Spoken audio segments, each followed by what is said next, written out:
बिस्मिल्लाहिर्रहमानिर्रहीम, अस्सलाम वालेकुम and good morning. I hope आप सब बिल्कुल ठीक ठाक होंगे एंड वेलकम टू सबकी सोच। मैं हूं नम्रा तारिक। कल का दिन इंतहाई अहम था।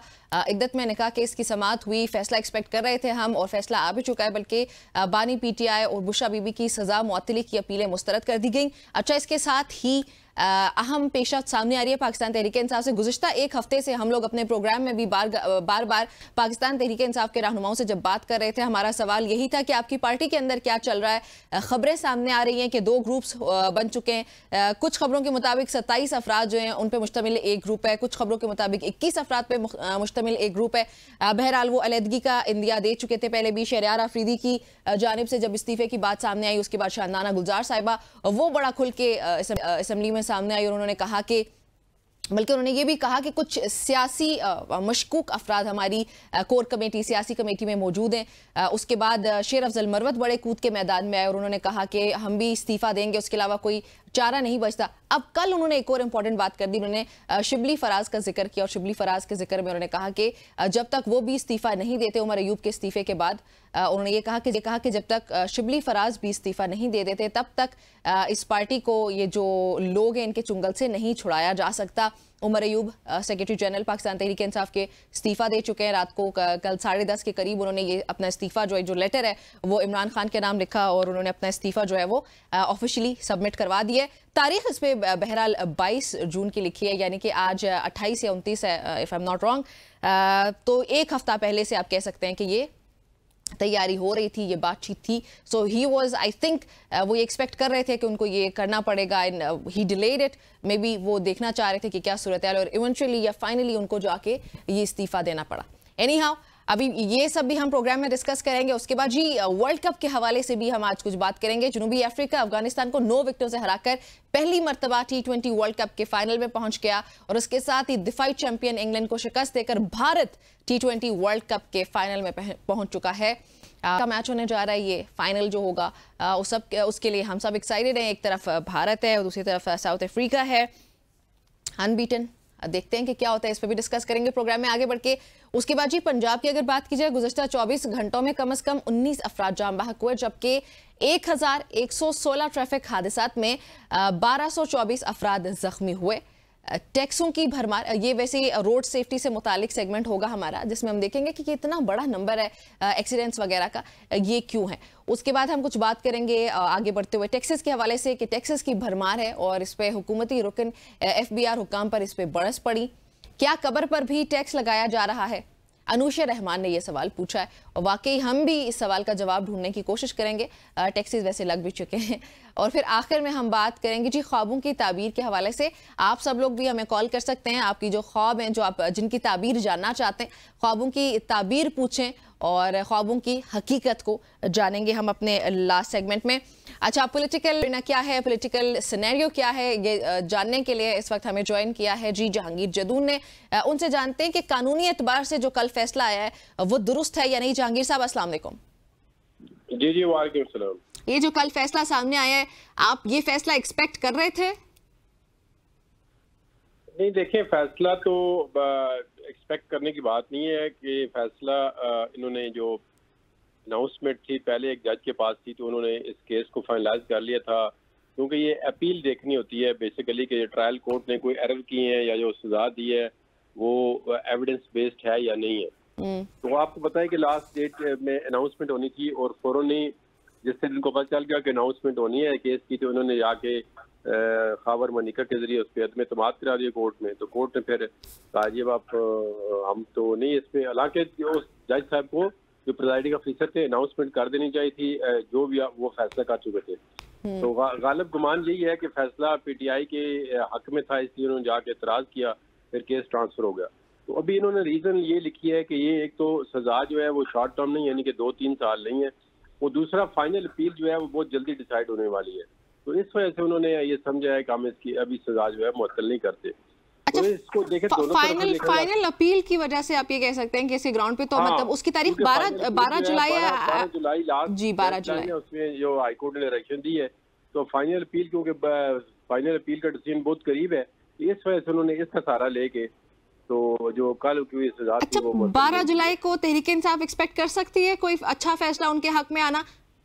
नहीं, तरीके इंसाफ तो एक्सपेक्ट कर सकती है, लेकिन जो जजों पे अदम एतमाद करना, फिर एक जज से दूसरे को ट्रांसफर करा देना, तो उसमें फिर कॉम्प्लिकेशन बढ़ जाती हैं। एक पार्टी जो है वो कोशिश करती है कि सजा हो, दूसरे अब इनका केस तो वाकई है, इसमें तो कोई शक नहीं है कि इधर तक केस जो है वो काफ़ी लोगों ने कहा है कि ये नहीं बनाना चाहिए था, एक पर्सनल फैमिली केस था। लेकिन एनीवे जब केस बन गया है तो जो जज साहब इसको केस पहले सुन रहे थे उन पे एतमाद करते तो अब तक फैसला हो चुका था, लेकिन पीटीआई के हक में फैसला आने की वजह से उन्होंने इस पे एतमाद वैसे किया। वैसे इस सारे ड्यूरेशन में आपने अभी बात की है कि जो जज इसके पहले थे शाहरुख अर्जुमन, पीटीआई कुछ कर सकती है कि ये केस वापस उनको ट्रांसफर कर दिया जाए? नहीं, उन्होंने एप्लीकेशन दी थी हाई कोर्ट में जाके, फिर उन्होंने कहा था नहीं, हम इसको डायरेक्शन देते हैं कि जल्दी डिसाइड करे। अब एक जज ने केस ट्रांसफर कर दिया है, उसने लेटर लिख दिया है, तो फिर ये मुनासिब नहीं है कि उस पर इम्पोज किया जाए कि आप खुद ही फैसला करें। ठीक है, तो ये जो अभी फैसला हुआ है तो ये कि फाइनल अपील के लिए ये ग्राउंड्स यूज किए गए, बाकी टेक्निकल अभी 2 हफ्ते रह गए हैं, तो विद इन 2 वीक जो है फाइनल अपील का डिसीजन रहेगा। तो फिर अगर अपील का फैसला पीटीआई के अगेंस्ट आता है तो फौरन हाई कोर्ट में चले आएंगे, तो मोस्ट प्रोबेबली उनको रिलीफ जो है अगर अभी ना मिला तो कुछ अरसे के बाद मिल जाएगा, रिलीफ मिलेगा उनको, लग रहा है। अच्छा, अगर हम कानूनी एतबार से इस केस को चेक करें, पहले भी जो 7 साल की सजा सुनाई गई है, वो जो ना कोई शरई कानून है हमारा, ना कोई हमारी इसके अलावा, ये कौन सा कानून है, ये किस तरीके से, ये इसका फ्रेमवर्क क्या हो रहा है मतलब इस केस में? ये देखिए, उन्होंने एक पीपीसी के तहत जो है ना, ये जो मतलब है उस तहत कहते हैं ऑफेंस है कि अगर आपका अच्छा जिसकी ये पीपीसी की आप जो बात करें ना, वो भी तब है जब आपने कोई फ्रॉड वगैरह किया हो, आपने शादी इस तरह की हो कि जब आपने किसी को धोखा दिया है, जैसे कि आपने एक सेरेमनी अरेंज कर ली है लेकिन एक्चुअली आपने शादी नहीं की, उसके कोई भी पर्पसेस हो सकते हैं, प्रॉपर्टी, वीजा वगैरह, इस तरह। इमरान खान ने तो ऐसा नहीं कि इनकी तो असल में शादी हुई है ना। जो आप एलिगेशन लगा रहे हैं तो वो उस ऑफेंस को प्रूव करना प्रोसिक्यूशन का काम है, बियॉन्ड रीजनेबल डाउट। आप एक बंदे को सजा देना चाहते हैं, उसको जेल के अंदर रखना चाहते हैं, और इतनी 7 साल की सजा को थोड़ी सजा तो नहीं होती एक। तो ये भी केस इस तरह ही लग रहा है कि ये भी पॉलिटिकली मोटिवेटेड है। और देखना, मनिका पहले तो 1.5 साल बोला ही नहीं है, फिर एक बंदे ने आके कंप्लेंट की, केस चलता रहा थोड़ा सा, फिर उसने विदड्रॉ की, तो ये सारी एक प्लानिंग के जरिए केस हो रहे हैं। ये इंसिडेंटली कोई नहीं है कि किसी ने आके, अगर ये केस करता तो उस वक्त करता जब शादी हुई थी।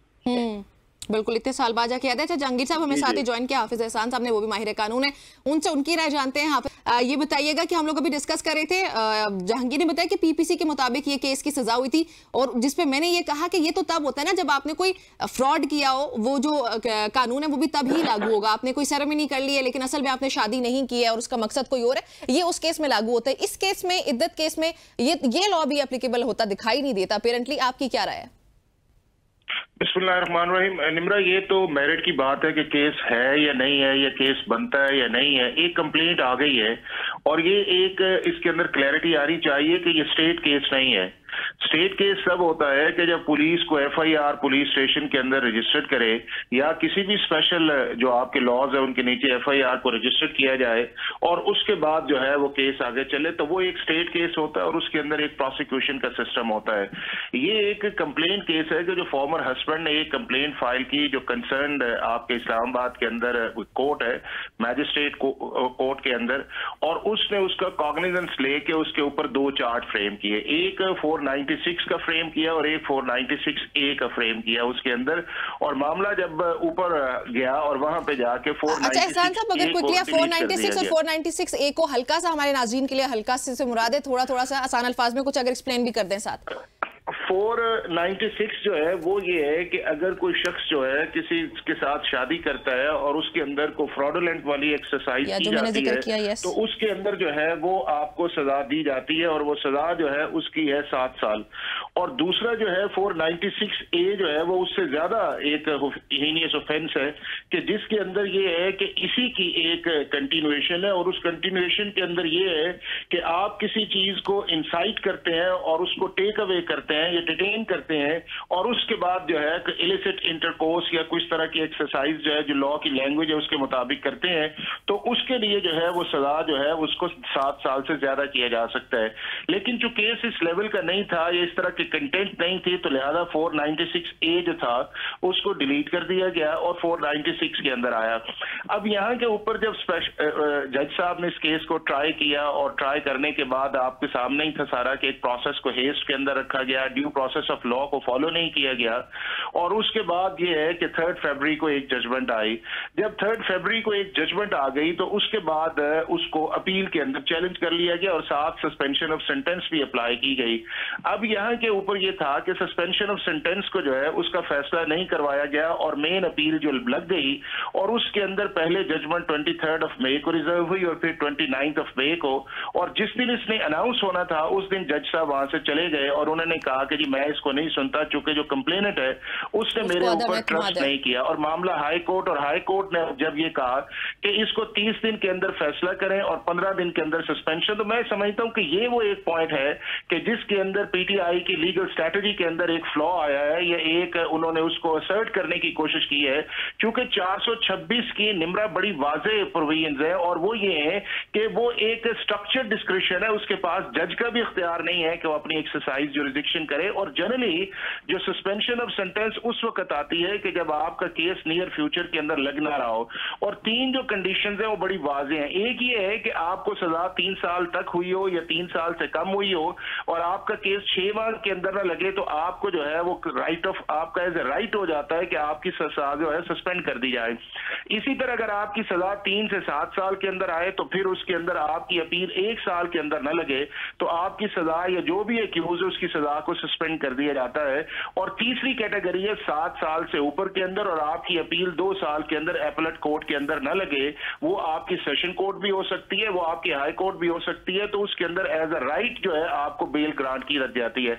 अब इस केस के अंदर 7 साल से ऊपर थी और 5 लाख इसका जुर्माना था, तो ये किसी एक कैटेगरी के अंदर फॉल नहीं करता था, चूंकि 3 फरवरी का अगर आप फैसला देखें तो आज अगर हम 27 को उन्होंने अनाउंस किया है तो तकरीबन जो है इसके अंदर 3.5 माह इसका बनता है, तो वो किसी कैटेगरी के अंदर नहीं आता था, ना शॉर्ट सेंटेंस थी ना उसके अंदर वो लॉ की प्रोविजन थी।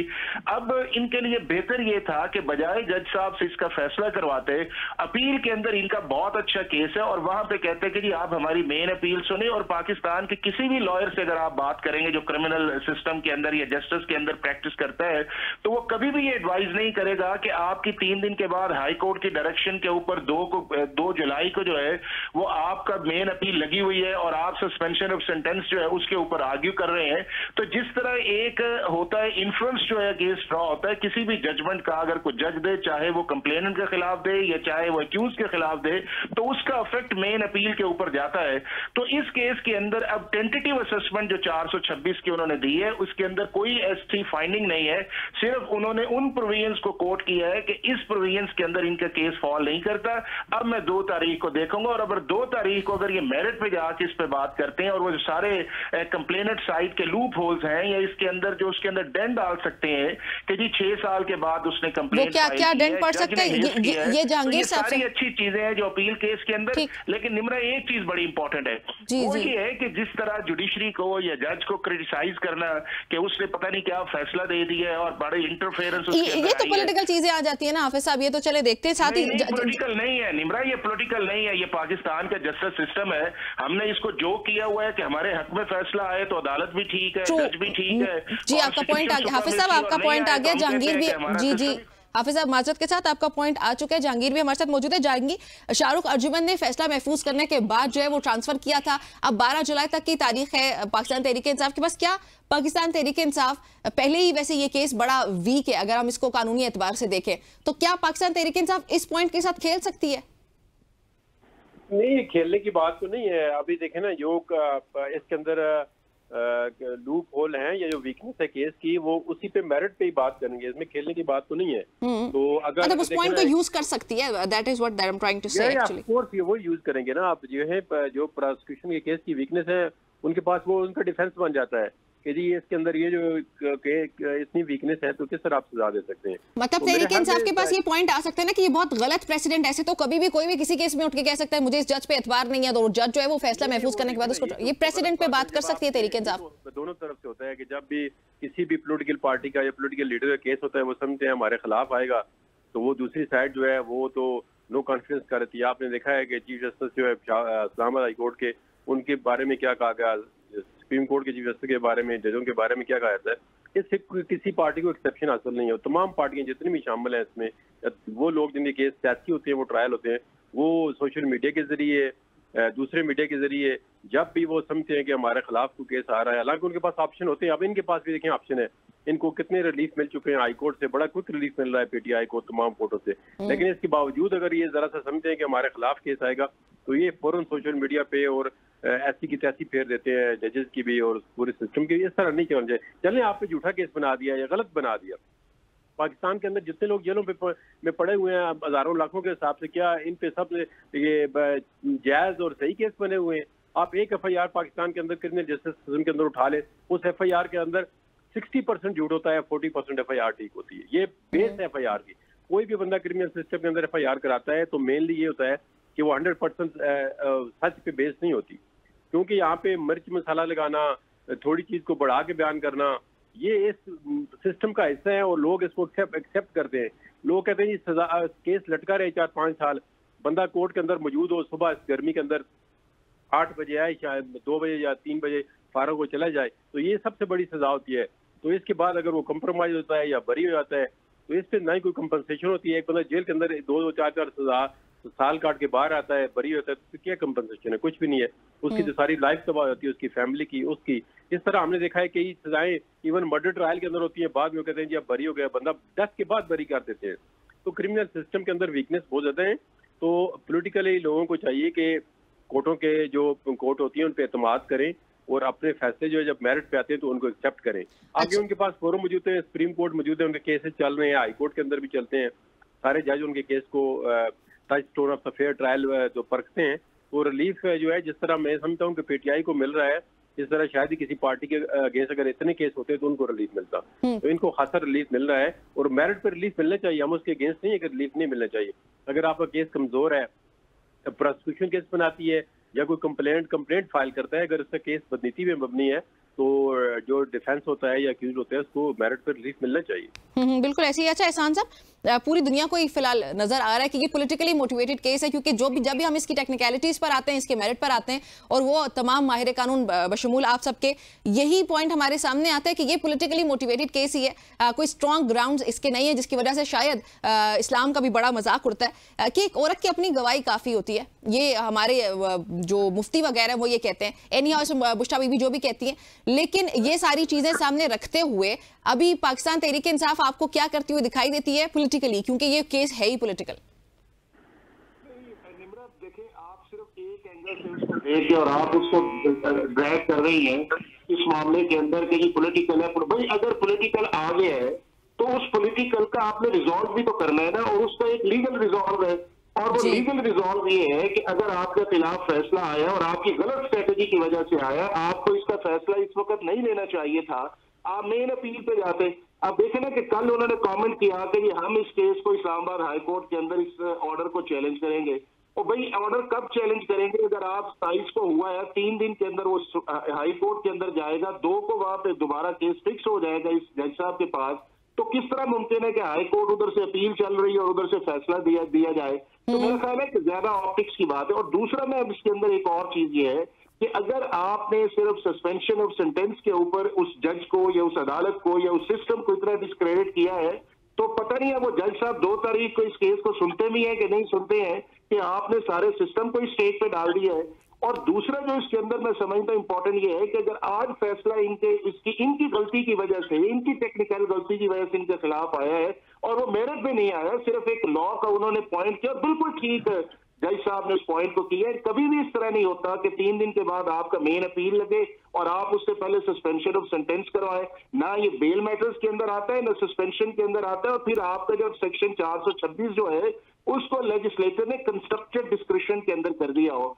अब अगर यही जज साहब 2 तारीख को जो है 2-3 दिन के बाद फैसला बहस सुन के फैसला कर देते हैं और वो इनको एक्विट कर देते हैं, तो क्या पाकिस्तान के अंदर इंसाफ की जीत 5 दिन के अंदर आ जाएगी? क्या पाकिस्तान का सारा इंसाफ का निजाम 5 दिन के अंदर बेहतर हो जाएगा?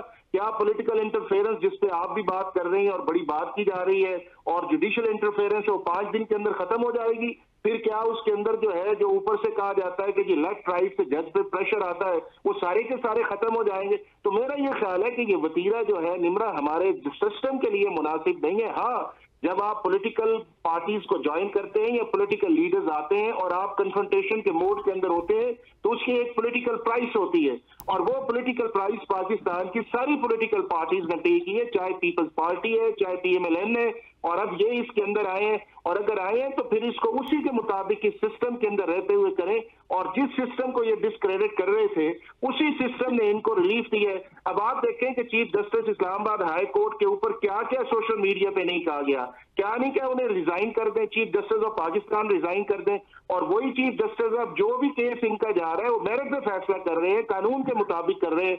इलेक्शन कमीशन का जाए, उन्होंने वो ऑर्डर सस्पेंड कर दिया है कि ट्रिब्यूनल्स काम करते रहेंगे। वो साइफर का केस क्या है, उसके अंदर उन्होंने क्विट कर दिया। वो तोशाखाना का क्या है, सजा सस्पेंड कर दी। इलेक्शन कमीशन की कन्विक्शन के खिलाफ गई, सजा सस्पेंड कर दी। चलिए, तो फिर हाफिज साहब ये तो फिर बहुत अच्छी बात है कि अगर जुडिशरी जो है वो मेरिट पे सारे केसेस को लेकर आगे चल रही है। हम लोग हमेशा से यही चाहते हैं कि रूल ऑफ लॉ आना चाहिए और जुडिशरी को जो है वो बगैर किसी प्रेशर के काम करना चाहिए। बहुत शुक्रिया हाफिज साहब आपका भी, और जहांगीर साहब आपका भी हमें ज्वाइन करने के लिए। नाज़रीन, गुफ्तगू नहीं है इद्दत केस से मुतालिक, ये सारी गुफ्तगू थी। प्रोग्राम में वक्त तो एक ब्रेक शामिल करने का, जल्दी से एक ब्रेक शामिल करते हैं। जब वापस आएंगे तो हम बात करेंगे कि तहरीक इंसाफ के अंदर क्या चल रहा है, इसलिए हमारे साथ ही रहिएगा।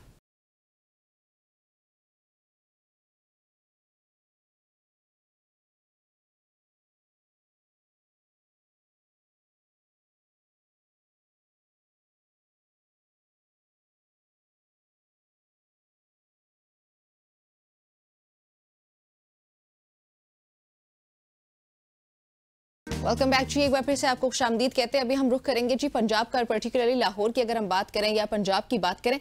पंजाब में लास्ट 24 आवर्स में कम से कम 19 अफराद जान बहक हुए, जबकि 1116 ट्रैफिक हादसात में 1224 अफराद जख्मी हुए हैं। इनमें से 580 आप कह सकते हैं का ये नंबर है जो कि शदीद जख्मी हुए, मुख्तलिफ इलाकों में मुख्तलिफ हॉस्पिटल्स में उनको मुंतकिल किया गया, जबकि 645 का ये नंबर है जो जख्मी अफराद वो मुआवनती तिब्बी टीमों के जरिए वाक़े की जगह पर उनका इलाज किया गया है, उनको फर्स्ट एड वगैरह दी गई है। मजीद इस पे क्या तफसीलात हैं, पहले हमारे रिपोर्टर हैं उनसे जानने की कोशिश करेंगे, नादिर चौधरी से। नादिर, अस्सलाम वालेकुम। जी वालेकुम अस्सलाम। नादिर, बताइएगा जो हमारी कुछ रिसर्च है वो मैंने नाज़रीन के साथ शेयर की है, क्या ये फिगर्स ठीक हैं और आपके पास मजीद क्या तफसीलात हैं इसके हवाले से? जी बिल्कुल, इस हवाले से अगर मैं आपको बताऊं कि गुज़िश्ता साल 2023 की अगर बात की जाए तो रेस्क्यू डेवलपमेंट 22 ने 18,55,000 से ज़ायद एमरजेंसीज पे जो है वो रिस्पॉन्ड किया था, जो कि 2022 की निस्बत जो है वो 8.20% ज्यादा जो है वो रिपोर्ट किया गया था, क्योंकि साल 2022 की निस्बत जो है वो 2023 में 13.8% ज्यादा, यानी कि 4,20,000 एक्सीडेंट ज्यादा हुए थे। अब अगर हम आज की बात करें, यानी कि गुज़िश्ता 24 घंटों की बात करें, गुज़िश्ता 24 घंटों के दौरान जो है वो 1,173 ट्रैफिक हादसा जो है वो रूनुमा हुए, जिनमें 547 अफराद शदीद जख्मी, 690 मामूली जख्मी हुए। हादसा में 76% मोटरसाइकिल सवार जो है वो हादसा का सबब बने या हादसा का शिकार हुए, जबकि 692 ड्राइवर्स और 51 जो है वो कम उम्र ड्राइवर्स जो है इसमें शामिल है। 427 मुसाफिर और 133 जो है वो पैदल चलने वाले अफराद जो है इसमें शामिल है। अगर सिर्फ लाहौर की बात की जाए तो 244 अफराद जो है वो जख्मी हुए हैं मुख्तलिफ ट्रैफिक हादसा में। और ये आपको बताता चलूं कि जो सूबाई दारुल हुकूमत लाहौर है वो पंजाब के दीगर तमाम शहरों में हमेशा से सर फहरिस्त रहा है हादसा और जख्मी होने वाले अफराद की तादाद के हवाले से। यानी कि दीगर जो शहर हैं, गुजरावाला, फैसलाबाद और दीगर जो बड़े शहर हैं, उनकी अगर मॉनिटरिंग अगर देखी जाए रेस्क्यू डेवलपमेंट 22 की, तो उसमें लाहौर हमेशा सर फहरिस्त रहा है। जख्मी होने वालों में 206 अफराद की औसत उम्र जो है वो 18 साल से कम बताई जा रही है, जबकि 695 अफराद की औसत उम्र 40 से 18 के दरमियान जो है वो बताई जा रही है, जबकि 351 जख्मी अफराद जो है उनकी औसत उम्र 40 सास से ज्यादा है। इन ट्रैफिक हादसा में बेशतर वाकयात ऐसे हैं जिसमें 1015 मोटरसाइकिलें जो है वो हादसा का शिकार हुई, जबकि 66 ऑटो रिक्शे, 163 कारें, 33 वैगन, 8 मुसाफिर बसें, 26 ट्रक और 99 जो है वो दूसरी किस्म की गाड़ियां जो है वो इन हादसा का सबब बनी ठीक है। है। अच्छा नादिर, आप हमारे साथ ही रहिएगा, साथ ही में ज्वाइन करें जी फारूक अहमद साहब, तर्जुमान रेस्क्यू 1122 पंजाब के, उनको खुशामदीद कहते हैं और गुफ्तगू का हिस्सा बनाते हैं। फारूक साहब अस्सलाम वालेकुम, गुड मॉर्निंग। जी वालेकुम सलाम, वेरी गुड मॉर्निंग। जी जी, अच्छा, ये हम इस वक्त डिस्कस कर रहे हैं कि ये हादसात क्यों हो रहे हैं, कितने हो रहे हैं, ये आपके पास क्या तफसीलात हैं? आप लोग क्योंकि जाहिर है ये काम कर रहे होते हैं, कुछ परसेंटेज जो मैंने शेयर भी किया नाज़रीन के साथ, कुछ फिगर कि फर्स्ट एड के जरिए उनको ट्रीट किया गया, क्या प्रोसीजर होता है या ये मामला बढ़ते क्यों चले जा रहे हैं? देखिए, एक तो मुझे थैंक यू अदा करना है एबीएन का और नादिर का, जिन्होंने डाटा हम कंपाइल करते हैं तो हम डाटा ये रोजाना की बुनियाद पे मीडिया के साथ शेयर करते हैं। और इस डाटा को शेयर करने का बुनियादी मकसद ये है कि लोगों में अवेयरनेस आए कि ये जो रोड ट्रैफिक क्रैशेस के हादसात हैं वो दिन ब दिन बढ़ते जा रहे हैं। और ये सारे का सारा डाटा जो भी आपने थोड़ी देर पहले सुना है, ये वही डाटा है जो रेस्क्यू 1122 रिलीज करता है। इसमें अफसोसनाक और खौफनाक बात यह है कि इसमें से रोजाना की बुनियाद पे 75 से 85% जो मोटर बाइकर हैं वो इस एक्सीडेंट में इन्वॉल्व होते हैं। मैं आपके चैनल के तवज्जुह से ये कहना चाहता हूं कि अगर हम मोटर बाइक जो चलाने वाले लोग हैं, अगर उन लोगों को एजुकेट, अवेयर और एडवोकेसी की जाए, जिसमें मीडिया भी एक बड़ा मेन पिलर है। एक्सीडेंट की हमेशा 4 वजूहत हो सकती हैं। एक ये वजह हो सकती है कि रोड ठीक ना हो, एक रोड के ऊपर आने वाला यूजर वो को गलती करे, और दूसरा बाइक ठीक ना हो, या जो चलाने वाला है वो ठीक नहीं। तो एक बात याद रखिए कि अगर आपके घर में कोई भी मोटर बाइकर है, इन वजूहत में ओवर स्पीडिंग शामिल नहीं है? देखिए, मैंने जो 4 वजह बताई हैं वो ओवर स्पीडिंग भी तो यूजर जो आपका ठीक हो गया, ठीक है, गॉट इट, चलाने वाला है वो उसी का ही है ना मामला। ठीक हो गया। तो ये बहुत ज्यादा जरूरी है कि इसमें पेरेंट्स, मीडिया, एजुकेशनिस्ट, एक्टिविस्ट सारे लोग इन्वॉल्व हों, और रोजाना की बुनियाद पे ये कोई थोड़ा फिगर नहीं है, 10 से 15 लोगों की रोजाना एक्सीडेंट से डेथ, जो कि अगर महाना के ऊपर ले जाएं तो आप देखें ये कहां तक तादाद जाती है। और सालाना ये 3,500-4 हजार लोग, और ये वो लोग हैं जो कमाने वाले लोग हैं, यानी कि जिन्होंने अपने घर का फाइनेंशियल बर्डन शेयर करना होता है। और इसके बाद जब ये इस हादसे का शिकार होते हैं तो वो पूरी की पूरी फैमिली एक बहुत बड़े कयास में चली जाती है। जरूरत इस बात की है कि घर से निकलने वाला जो कोई भी मोटर बाइक राइडर है, उसको उसके पेरेंट्स, उसकी फैमिली और उसके बाद लॉ एंड एनफोर्समेंट एजेंसीज इस बात को इंश्योर करें कि ये एक्सीडेंट्स को हम कम से कम कर सकें। रेस्क्यू 1122 का काम एक्सीडेंट के ऊपर रिस्पॉन्ड करना है, लेकिन हम ये डाटा इसलिए शेयर करते हैं कि हम सब लोग मिलके इन हादसात में कमी ला सकते हैं। और अगर हम सब मिलके इस पे काम नहीं करेंगे, हर गले मोहल्ले के अंदर शायद उस तरह से कोई वार्डन ना पहुंच सकता हो, लेकिन वालिदैन तो हैं। जब रात के 2 बजे कोई बच्चा घर मोटरसाइकिल लेके आता है तो बाप का और मामा का ये हक तो बनता है कि राज दुलारे कहाँ से आ रहे हो रात के 2 बजे, जब लोग रोड के ऊपर आके वन व्हीलिंग करते हैं, स्पीडिंग करते हैं। और जिस मोटर बाइक को चलने के लिए 50 से ऊपर चलना नहीं चाहिए, जब वो 120, 110 की स्पीड को क्रॉस करता है, आप देखिए वो कितना ज्यादा अनसिक्योर होता है। जब किसी का कोई एक्सीडेंट होता है तो उसकी कैजुअलिटी बड़ी सीवियर होती है। तो आपके चैनल के तवज्जो से ये कम्युनिकेट करना है कि पेरेंट्स और टीचर इस मुहिम में साथ मिले, वरना ये इतना बड़ा डिजास्टर बनने जा रहा है कि जो शायद आग और बम ब्लास्ट के अंदर इतने लोगों की कैजुअलिटीज नहीं है जितनी रोड ट्रैफिक क्रैशेस में कैजुअलिटीज है। बिल्कुल ऐसी है। अच्छा, इसमें एक और फैक्टर भी है कि ख्वातीन ड्राइवर्स जो होती हैं वो भी क्योंकि अक्सर कोई ना कोई गफलत हो जाती है, जो फैक्टर्स आपने बताया कि सड़क ठीक नहीं होगा या इतनी प्रो अगर नहीं होती, उसकी क्या परसेंटेज है? खवातीन की अभी परसेंटेज बहुत कम है, बहुत कम है। मतलब अगर आप खवातीन के ड्राइवर की बात कर रही है ना, खवातीन ड्राइवर्स जो है अभी आप समझे कि वो बहुत ना होने के बराबर है। लेकिन अगर आप ये सोचें कि कल के जो एक्सीडेंट्स हुए हैं उनमें जो विक्टिम है वो 1024 यानी कि 1000 से ज्यादा मेल है और 228 फीमेल है। इसकी रेशो वही प्रोपोर्शन है जो वर्किंग वुमेन की है, मतलब जो वुमेन बाहर निकलती हैं, जिस रेशो के साथ बाहर निकलती हैं उस रेशो के साथ ही वो एक्सीडेंट का शिकार होती है। लेकिन जो ड्राइवर फीमेल हैं वो भी बहुत कम है, वो अभी उनकी तादाद जाहिर है बहुत कम है, तो उसका रेशो भी बहुत कम है। अच्छा सर, बड़े भारी भरकम किस्म के जुर्माने हम लोग करते हैं हमारी हुकूमत की तरफ से, ये सारे या रूल्स एंड रेगुलेशंस बड़े डिफाइंड हैं, उसके बावजूद जब इन पे लागू नहीं हो सकता, इसकी क्या वजूहात होती हैं? इसको कंट्रोल ना कर पाना, ये किसकी गफलत, आप क्या समझते हैं? अच्छा देखिए, मैं वैसे स्पोक्स पर्सन रेस्क्यू, हमारा तो ये ख्याल है कि ये कैंपेन जब तक घर से नहीं चलेगी ये कामयाब नहीं होगी। लेकिन लॉ एनफोर्समेंट का बहुत रोल है। आप देखिए, आप मोटरवे पे चढ़ते हैं तो क्यों लोग सब सीट बेल्ट पहन लेते हैं, इंडिकेटर का ध्यान रखते हैं, लेफ्ट राइट का ध्यान रखते हैं। जो ही सिटी में दाखिल होते हैं तो एटीट्यूड बदल जाता है। वही लोग जब प्लेन में सफर करते हैं, किसी दूसरे मुल्क में होते हैं, वो रेड लाइन का ध्यान रखते हैं, ग्रीन लाइन का ध्यान रखते हैं, अपने चैनल्स का ध्यान रखते हैं। जो ही पाकिस्तान की एयरपोर्ट पे आते हैं तो अंदाज बदल जाता है। हम सब लोगों को मिलके अपने बिहेवियर में चेंज लाना है और हम सब लोगों को मिलके अपने बच्चों को एजुकेट करना है, बचपन से एजुकेट करना है। मतलब वो भी क्या लोग हैं कि जब फादर रेड सिग्नल तोड़ता है तो पीछे बैठा हुआ बेटा कहता है कि बाबा am I allowed to break the red signal. तो क्या हमें अपने बच्चों को, अपनी नई नस्ल को बचपन से एजुकेट करना है। That's it. अच्छा सर, ये जो आपने 4 फैक्टर्स बताए थे उसमें मैं ये क्लैरिफाई करवाना चाह रही हूँ आपसे कि ये जो ज्यादातर हादसात होते हैं, अगर आप कोई परसेंटेज, कोई रेशियो हमारे साथ शेयर कर सकें, ज्यादातर हादसात किस वजह से होते हैं? कि हमारा इंफ्रास्ट्रक्चर सही नहीं होता, सड़कें वगैरह, या ये सब ठीक नहीं होता, या लोगों की अपनी गफलत होती है, अपनी लापरवाही ज्यादा होती है? देखिए, सबसे ज्यादा अपनी लापरवाही। अगर हम लाहौर के ले लें तो लाहौर के अंदर तो सारे के सारे रोड्स बेहतरीन हैं। अर्बन सिटी की हम मेन सिटी की बात करें, सेंट्रल सिटी की बात करें तो लाहौर की तो सब रोड्स कमाल हैं, सिग्नल फ्री हैं, A to Z। हम खुद लाहौर में रहते हैं, तो यहाँ पे अगर एक्सीडेंट हो रहे हैं तो इसका मतलब देखें, 3 लोग मोटरसाइकिल पे कोई बैठे होते हैं और हेलमेट उन्होंने टैंकी पे रखा होता है, सिर्फ इस बात के लिए कि आगे अगर वार्डन आएगा तो मैं सर पे रख लूंगा।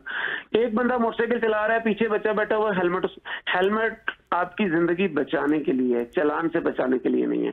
और अगर आपने हेलमेट पहना है तो हेलमेट वो पहने जो आपके विजन को मुतासर ना करे।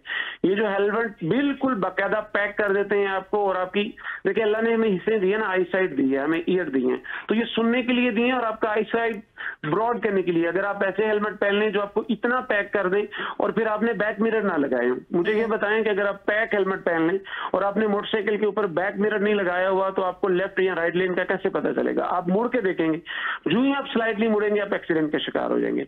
सो ये लाहौर जैसे शहर के अंदर अगर एक्सीडेंट्स होते हैं तो ये क्लियर इस बात की इंडिकेशन है कि जो ड्राइवर्स हैं ये उनकी नेग्लिजेंस है, ये नहीं है कि यहाँ पे रोड खराब है।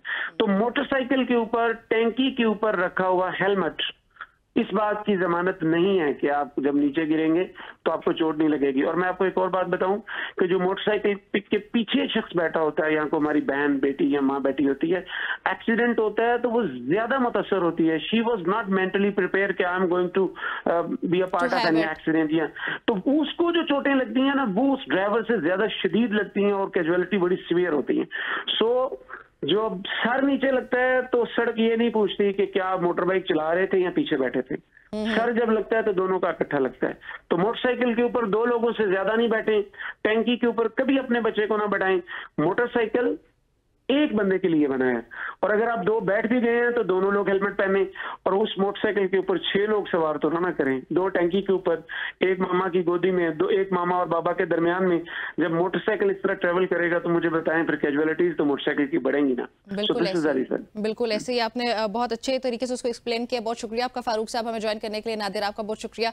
तो आपने सुनी, और फारूक साहब ने जो भी आपको एहतियाती तदाबीर बताई, अगर आप बाइक राइड कर रहे हैं तो प्लीज इनका खास ख्याल रखा करें। घर से निकलते हुए ये अपने जहन में रखा करें कि कोई ना कोई हादसा खुदा ना खास्ता हो सकता है। उसे बचने के लिए एटलीस्ट अपनी गफलत ना हो। आपके सामने ये सारे स्टेटिस्टिक्स के आपकी अपनी गफलत की वजह से ज्यादातर हादसात होते हैं। तो जब हम गफलत नहीं बरतेंगे तो ये कैजुअलिटीज की जो रेशियो है ये भी बहुत कम हो जाएगी। प्रोग्राम में एक ब्रेक शामिल करने लगे, देखते रहें सबकी सोच।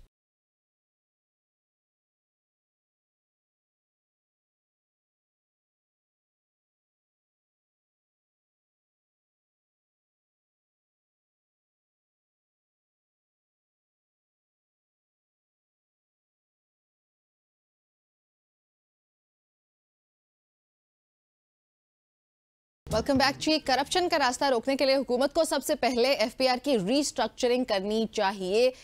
ताजिरों का मुल्की मईशत में अहम किरदार है, इसलिए उन्हें शक की निगाह से ना देखें। स्टेक होल्डर्स और ताजिर तंजीमों को एतमाद में लेकर पॉलिसीज का नफाज यकीनी बनाया जाए।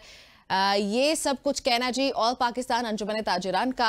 हमें ज्वाइन किया है अजमल बलोच साहब जो कि सदर हैं ऑल पाकिस्तान अंजुमन ताजिरान, और साथ ही हमें ज्वाइन करेंगे जी फोन लाइन पे शर्जील गोपलानी साहब भी, उनसे भी बातचीत करेंगे। सर अस्सलाम वालेकुम and welcome to the show. सबसे पहले तो ये बताएं कि जो रीस्ट्रक्चरिंग की बात कर रहे हैं आप लोग, ये क्या रीस्ट्रक्चरिंग है एफपीआर की, क्या चाह क्या रहे हैं आप लोग कि क्या होना चाहिए? देखिए, करप्शन नहीं होनी चाहिए। 6,000 अरब रुपए, कल हमारे साथ वजीर शिपिंग थे कैसर शेख साहब, उन्होंने कहा, एतराफ़ किया इस बात का कि 6,000 अरब रुपया जो है वो एफबीआर में चला जाता है, एफबीआर के लोग खा जाते हैं। तो इससे बड़ी चोरी और क्या सकती है। तो हम कहते हैं कि कोई ऐसा तरीका अपनाएं। देखिए 90% टैक्स तो आपको इनडायरेक्ट आ रहे हैं, 10% के लिए आपने इनको रखा हुआ है, तो आप क्या करेंगे? इनको ये 6000 अरब खा जाते हैं। देखिए ना, ताजर बरादरी जितनी भी पाकिस्तान में है, चाहे वो एक्सपोर्टर है, इंपोर्टर है, रिटेलर्स है, सनतकार है, ये सब मिल के 17,000 अरब रुपया हुकूमत को दे रहे हैं। 17,000 अरब रुपया, और 6,000 अगर इनकी जेबों में चला जाता है तो वो रोकने के लिए तो 23,000 अरब हो जाएगा। तो FBR को आप खत्म कर दें। देखें कुछ अर्सा पहले वजीर आजम ने 12 लोगों को निकाला है, 12 अफसरान को निकाला है। ये नहीं बताया इनको क्यों निकाला है, जरा बताएं तो सही कि हमें इनको क्यों निकाला है। ऐसे और अगले दिन वो हमारी एक मेंबर्स हैं इसकी IR की FBR में, उन्होंने कहा ताजर चोर है। ओ भाई चोर FBR है, मिनिस्टर कह रहे हैं कि चोर FBR है, तो ये ताजरों को चोर कह रहे हैं। ओ भाई हम अपने पैसों से कारोबार करते हैं, हुकूमत हमें नहीं देती है। हम चाहे कोई घर में अपनी बीवी की चूड़ियाँ बेचे, ज़मीन बेचे, वो उससे कारोबार करता है, उस हलाल की कमाई में से हुकूमत को देता है। तो फिर भी हुकूमत हमें चोर कहती है, तो हम कहते हैं फिर ये चोर हैं। मतलब हमारा दावा है कि ये चोर हैं और हमने साबित किया है।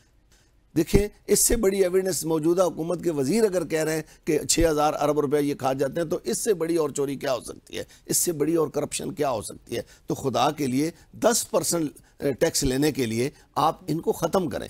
देखिए अगर ऐसा नहीं करेंगे तो फिर यही होगा जो कुछ आप सामने देख रहे हैं। इस वक्त इतने मुश्किल हालात हैं, मैं आपको बता नहीं सकता हूँ। ये बिजली के बिलों की वजह से हम इतनी मुसीबत में पड़े हुए हैं कि बिजली के बिल जमा कराने के लिए पैसे नहीं है, आवाम में सकत नहीं है कि वो ख़रीदारी कर सके। सनत बंद पड़ी है हमारी, इंपोर्ट ना होने की वजह से कोई रॉ मटेरियल नहीं आ रहा है। किसान जो है गंदम लेके सड़क पे बैठा है, उसको भी आपने रुला दिया, सनतकार को भी आपने तबाह कर दिया और ताजर को भी तबाह कर दिया इन 2-2.5 सालों में। इस वक्त हालात इतने मुश्किल मैंने अपनी 25 साल ये ताजरों की जो सियासत है मैंने नहीं देखे। अच्छा गोपलानी साहब, ये जो 1 जुलाई से रिटेलर से कुछ टैक्सेस निकलवाने की बातचीत हो रही है, जो इतलात उसके हवाले से आ रही हैं, आप लोग क्या एक्सपेक्ट कर रहे हैं गवर्नमेंट से? जो गवर्नमेंट के फैसले हैं उनसे आप लोगों के क्या शिकायत है? देखिए मैशियत तो इन्होंने तबाह कर दी, अब जो रही सही कसर है वो भी 1 जुलाई से जो बातें कर रहे हैं, इनको मिलना कुछ भी नहीं है। इस वक्त तो जब हमें सकत ही नहीं है कि हम कहीं से जो अपना कारोबार चला सकें, इनको कहाँ से देंगे? सबसे बड़ा जो मसला है इस वक्त जो आपकी ट्रेनें जोड़ी है वो आपका जितनी लिक्विडिटी है वो माइशत की वो सारी की सारी आपकी गायब हो रही है। इनकी अगर ये जितनी भी आपकी ब्यूरोक्रेसी की पॉलिसीज हैं, हम फर्स्ट डे से इनको बता रहे हैं। जिस वक्त इन्होंने विद होल्डिंग टैक्स लगाया आज से 10-12 साल पहले, हमने इनको मना किया था कि आप ये विद होल्डिंग टैक्स मत लगाएं, ये जो बैंक से आपका पैसा निकल जाएगा इसके लिए आपको प्रॉब्लम होगा। आज आपके सामने सिर्फ एक दुबई लीक्स आया ना, दुबई लीक्स तो कुछ भी नहीं है। आपके अरबों डॉलर जो है वो जहाँ से मैशियत से बाहर जा रहा है। इस वक्त आपका बिल्डर जितना भी है, आज बिल्डर आपका सारा का सारा पैसा लेके बाहर निकल गया है, ये दोबारा वापस मैशियत में नहीं आ सकता। आपने अपनी मैशियत को चलाना है, आपके लोकल जो इन्वेस्टर्स हैं उसी पे चलाना है।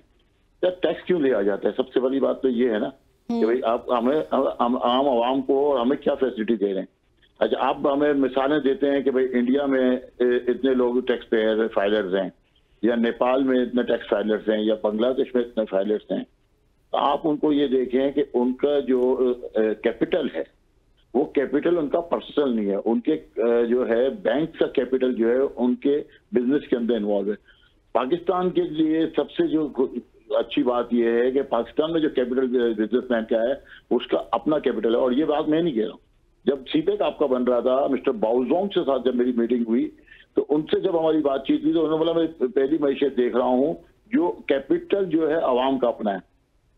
तो उसके बाद आप जो लोग कैपिटल अपना लगा रहे हैं, आप उनके साथ जो इस हद तक हम जो रवैया रखेंगे, चाहे कोई भी इदारा हो, या अगर यहाँ का हमारा कोई मिनिस्टर बाहर जाके बोलता है, सबसे बड़ा अलमिया ये है कि दुनिया में कभी भी ऐसा नहीं हुआ जो पाकिस्तान का मिनिस्टर बाहर जाके बोलता है कि मेरे अवाम चोर है। क्या आप क्या बात कर रहे हो? चोर करप्ट आप हो, और आप जो अपने अवामों को करप्ट बोलते हो, चोर बोलते हो, कौन आपके साथ जहाँ बिजनेस करेगा? आगे आपके लिए मैशियत के लिए बहुत तकलीफ है। ये मुझे तो नहीं लग रहा कि सितंबर के बाद हुकूमत भी रहेगी, ये आप देखिएगा जुलाई के बाद होता क्या, जुलाई अगस्त ये 2 महीने इतने खतरनाक हैं, ये सब सारी चीजें ये वाइंड अप हो जाएंगी क्योंकि आपकी मैशत चलनी नहीं है अब। ठीक हो गया गोपलानी साहब, बड़े खतरनाक ये महीने, और जैसे आपने बताया कि ट्रस्ट नहीं होगा जब तक ताजरान का, तब तक सरमायाकारी भी नहीं आ सकती इस मुल्क में। सर ये आप लोगों की नाराजगी है कि हुकूमत आप लोगों को चोर कहती है, आप उनको वापस बदले में चोर कह रहे हैं। ये जो लड़ाई है, ये जो क्लैश है, इसकी वजह से जाहिर है हमारी इकोनॉमी पे बहुत ज्यादा फर्क पड़ रहा है। कोई सोल्यूशन देखते हैं आप इसका कि हुकूमत को करना क्या चाहिए? ज्यादा यूटिलिटी बिल्स आ रहे हैं, ज्यादा टैक्सेस लग रहे हैं, इसकी वजह से ऑब्वियसली आप लोगों का ट्रस्ट भी खत्म हो रहा है। देखिए, हुकूमत को अपने खराजात ख़त्म करने हैं, कम नहीं करने हैं, ख़त्म करने हैं। मुल्क में एक तरफ कहते हैं कि हम गरीब मुल्क हैं, दूसरे वहाँ पे 8-8 करोड़ की गाड़ियाँ, कौन सा MNA, कौन सा MPA, कौन सा सेनेटर, कौन सा मिनिस्टर, मुशीर, इनके पास ये क्यों गाड़ियाँ हैं? खरबों की गाड़ियाँ, क्यों गाड़ियाँ हैं? क्यों बड़े बड़े इनके घर हैं? ये असल में इन लोगों ने टैक्स देना था, ये हमारा टैक्स खा जाते हैं। आप देखें बड़े बड़े हाउसेज में, असेंबली हॉल में हर रोज़ खाने चल रहे हैं। और भाई क्यों चल रहे हैं? इस गरीब मुल्क में आप मजीद बोझ डाले जा रहे हैं। आप तनख्वाहें क्यों ले रहे हैं? आप मरात क्यों ले रहे हैं? हमारा ब्यूरोक्रेट जो है, हमें अच्छा हमें एक और कहा जाता है कि जी सरकारी मुलाजमीन 360 अरब रुपए टैक्स देते हैं। ओ भाई, उनकी पूरी तनख्वाह और ये 360 अरब रुपए देते हैं हम हैं, ये हमारे पास से उनके पास जाता है, फिर उनको आप तनख्वाह देते हैं, उसमें से ये काट लेते हैं। ये नहीं देखते कि ये टैक्स आया किधर से। देखिए, टैक्स सिर्फ दे रहा है ताजर और सनतकार, इसके अलावा मुझे बताएं, चले प्राइवेट सेक्टर के लोग दे रहे हैं, बाकी तो टैक्स जिन्होंने देना है असल में। सर तनख्वाहदार तबका सबसे ज्यादा मैं देखिए प्राइवेट सेक्टर में तो तनख्वाहदार दे रहा है जी। सरकारी मुलाजमीन जो तनख्वाह कटवा रहे हैं ना, मैं जिसकी बात कर रहा हूँ 360 अरब रुपया, वो हमारा दिया हुआ टैक्स है। हमारे दिए हुए टैक्स से तनख्वाह उनको मिलती है सरकारी मुलाजमीन को, उसमें से 360 अरब रुपए जो काट के कहते हैं टैक्स आया, ये हमारे ही पैसे के दिए हुए हैं। दूसरा, उनकी जो मराहत है, मुझे बताएं 16 ग्रेड से ऊपर गाड़ी मुफ्त है, पेट्रोल मुफ्त है, घर मुफ्त है, आपके हेल्थ मुफ्त है, तो 5-5 लाख रुपए में हमें एक ब्यूरोक्रेट पड़ रहा है। और खुदा के लिए इस मुल्क पर रहम करें, इसकी तरफ थोड़ा सा ध्यान दे दें कि आप अपने तमाम किस्म के खराज, बिजली जो चोरी होती है वो सारा नजला अवाम पे गिरा देते हैं। आप हर रोज एक टैक्स लगा देते हैं, फलानी चीज पे सेल टैक्स लग गया। ओ भाई, देना किसने है? देना उसने है जो आखिरी खरीदार है, एंड यूजर है, बिल्कुल उसी ने देना है ना। फिर आप ये इसका ये सोल्यूशन देखते हैं कि हुकूमत को अपने तौर पे खुद ही जाके अपने जो मसाइल हैं उनको उसी तरीके से हल करना है कि अपने अखराजात कम किए जाए, खत्म करें अखराजात, ये बड़ी गाड़ियां खड़ी यही सेम कमेंट लेते हैं जी गोपलानी साहब से। गोपलानी साहब, आपकी क्या राय है इस पे? देखिए, जब तक आप ऑटोमेशन पे नहीं जाएंगे, दुनिया में टैक्स का निजाम, जो तमाम निजाम जो है ट्रांसपेरेंसी के साथ, एक तो आपका जो है ऑटोमेशन है, आपको ह्यूमन इन्वॉल्वमेंट आपको खत्म करनी पड़ेगी, पहली बात। दूसरी बात, आप हमसे जो टैक्स ले रहे हैं या आपसे टैक्स ले रहे हैं या आवाम से टैक्स ले रहे हैं, इसका आप हिसाब क्यों नहीं देते? अगर दुनिया में जहां भी टैक्स लिया जाता है, आप जो तरक्की पजीर और तरक्की याफ्ता ममालिक की बात करते हैं, हर साल अखराजात का गोशवारा टैक्स पेयर के घर पे जाता है। आप हमसे टैक्स दे रहे हैं, आप हमें एक गोशवारा तो भेजें कि भाई किस चीज में कितने पैसे खर्च हुए हैं। आपकी हम तो टैक्स तो आप हर किस्म का ले रहे हैं, लेकिन आप हिसाब देने को हमें तैयार नहीं है। आप जो असेंबली के अंदर जिस तरीके से जिनकी मारामारियां चलती हैं, जो इतने फ्री के टिकट जो है बिजनेस क्लास के मेंबर असेंबली लेके बैठे हुए हैं, कितने लेके बैठे हुए, क्या जरूरत है इस मुल्क में इन चीजों की? आप जो है अपने आप को सादगी पे लेकर आए। सबसे पहले तो आप अपने जो है मुआवजा करें, इसके बाद मुल्क को आगे ले जा सकते हैं। और हमारे पास कोई ऑप्शन नहीं रहा। अब जब तक ये कुर्बानी हुक्मरान नहीं देंगे, ये मुल्क की मैशत नहीं चल सकती। बिल्कुल जी, आपका पॉइंट आ गया जी। गोपलानी साहब, बहुत शुक्रिया सर, आपका बहुत शुक्रिया मैं ज्वाइन करने के लिए। नाज़रीन, गुफ्तगू आपने सुनी है। जब तक ताजरान का या सनतकारों का इस मुल्क में एतमाद बहाल नहीं किया जाएगा हुकूमत की तरफ से, तब तक हमारे मुल्क की मईशत को ये जो झटके लगते रहते हैं, ये लगते रहेंगे। इसलिए हुकूमत को इस पर संजीदा होकर सोचना चाहिए। प्रोग्राम में एक ब्रेक शामिल करने लगे हैं। ब्रेक के बाद जब हम वापस आएंगे, क्रिकेट की बात करेंगे, वर्ल्ड कप की बात करेंगे और फाइनल में क्या होने जा रहा है इस पर बात करेंगे। इसलिए देखते रहें सबकी सोच।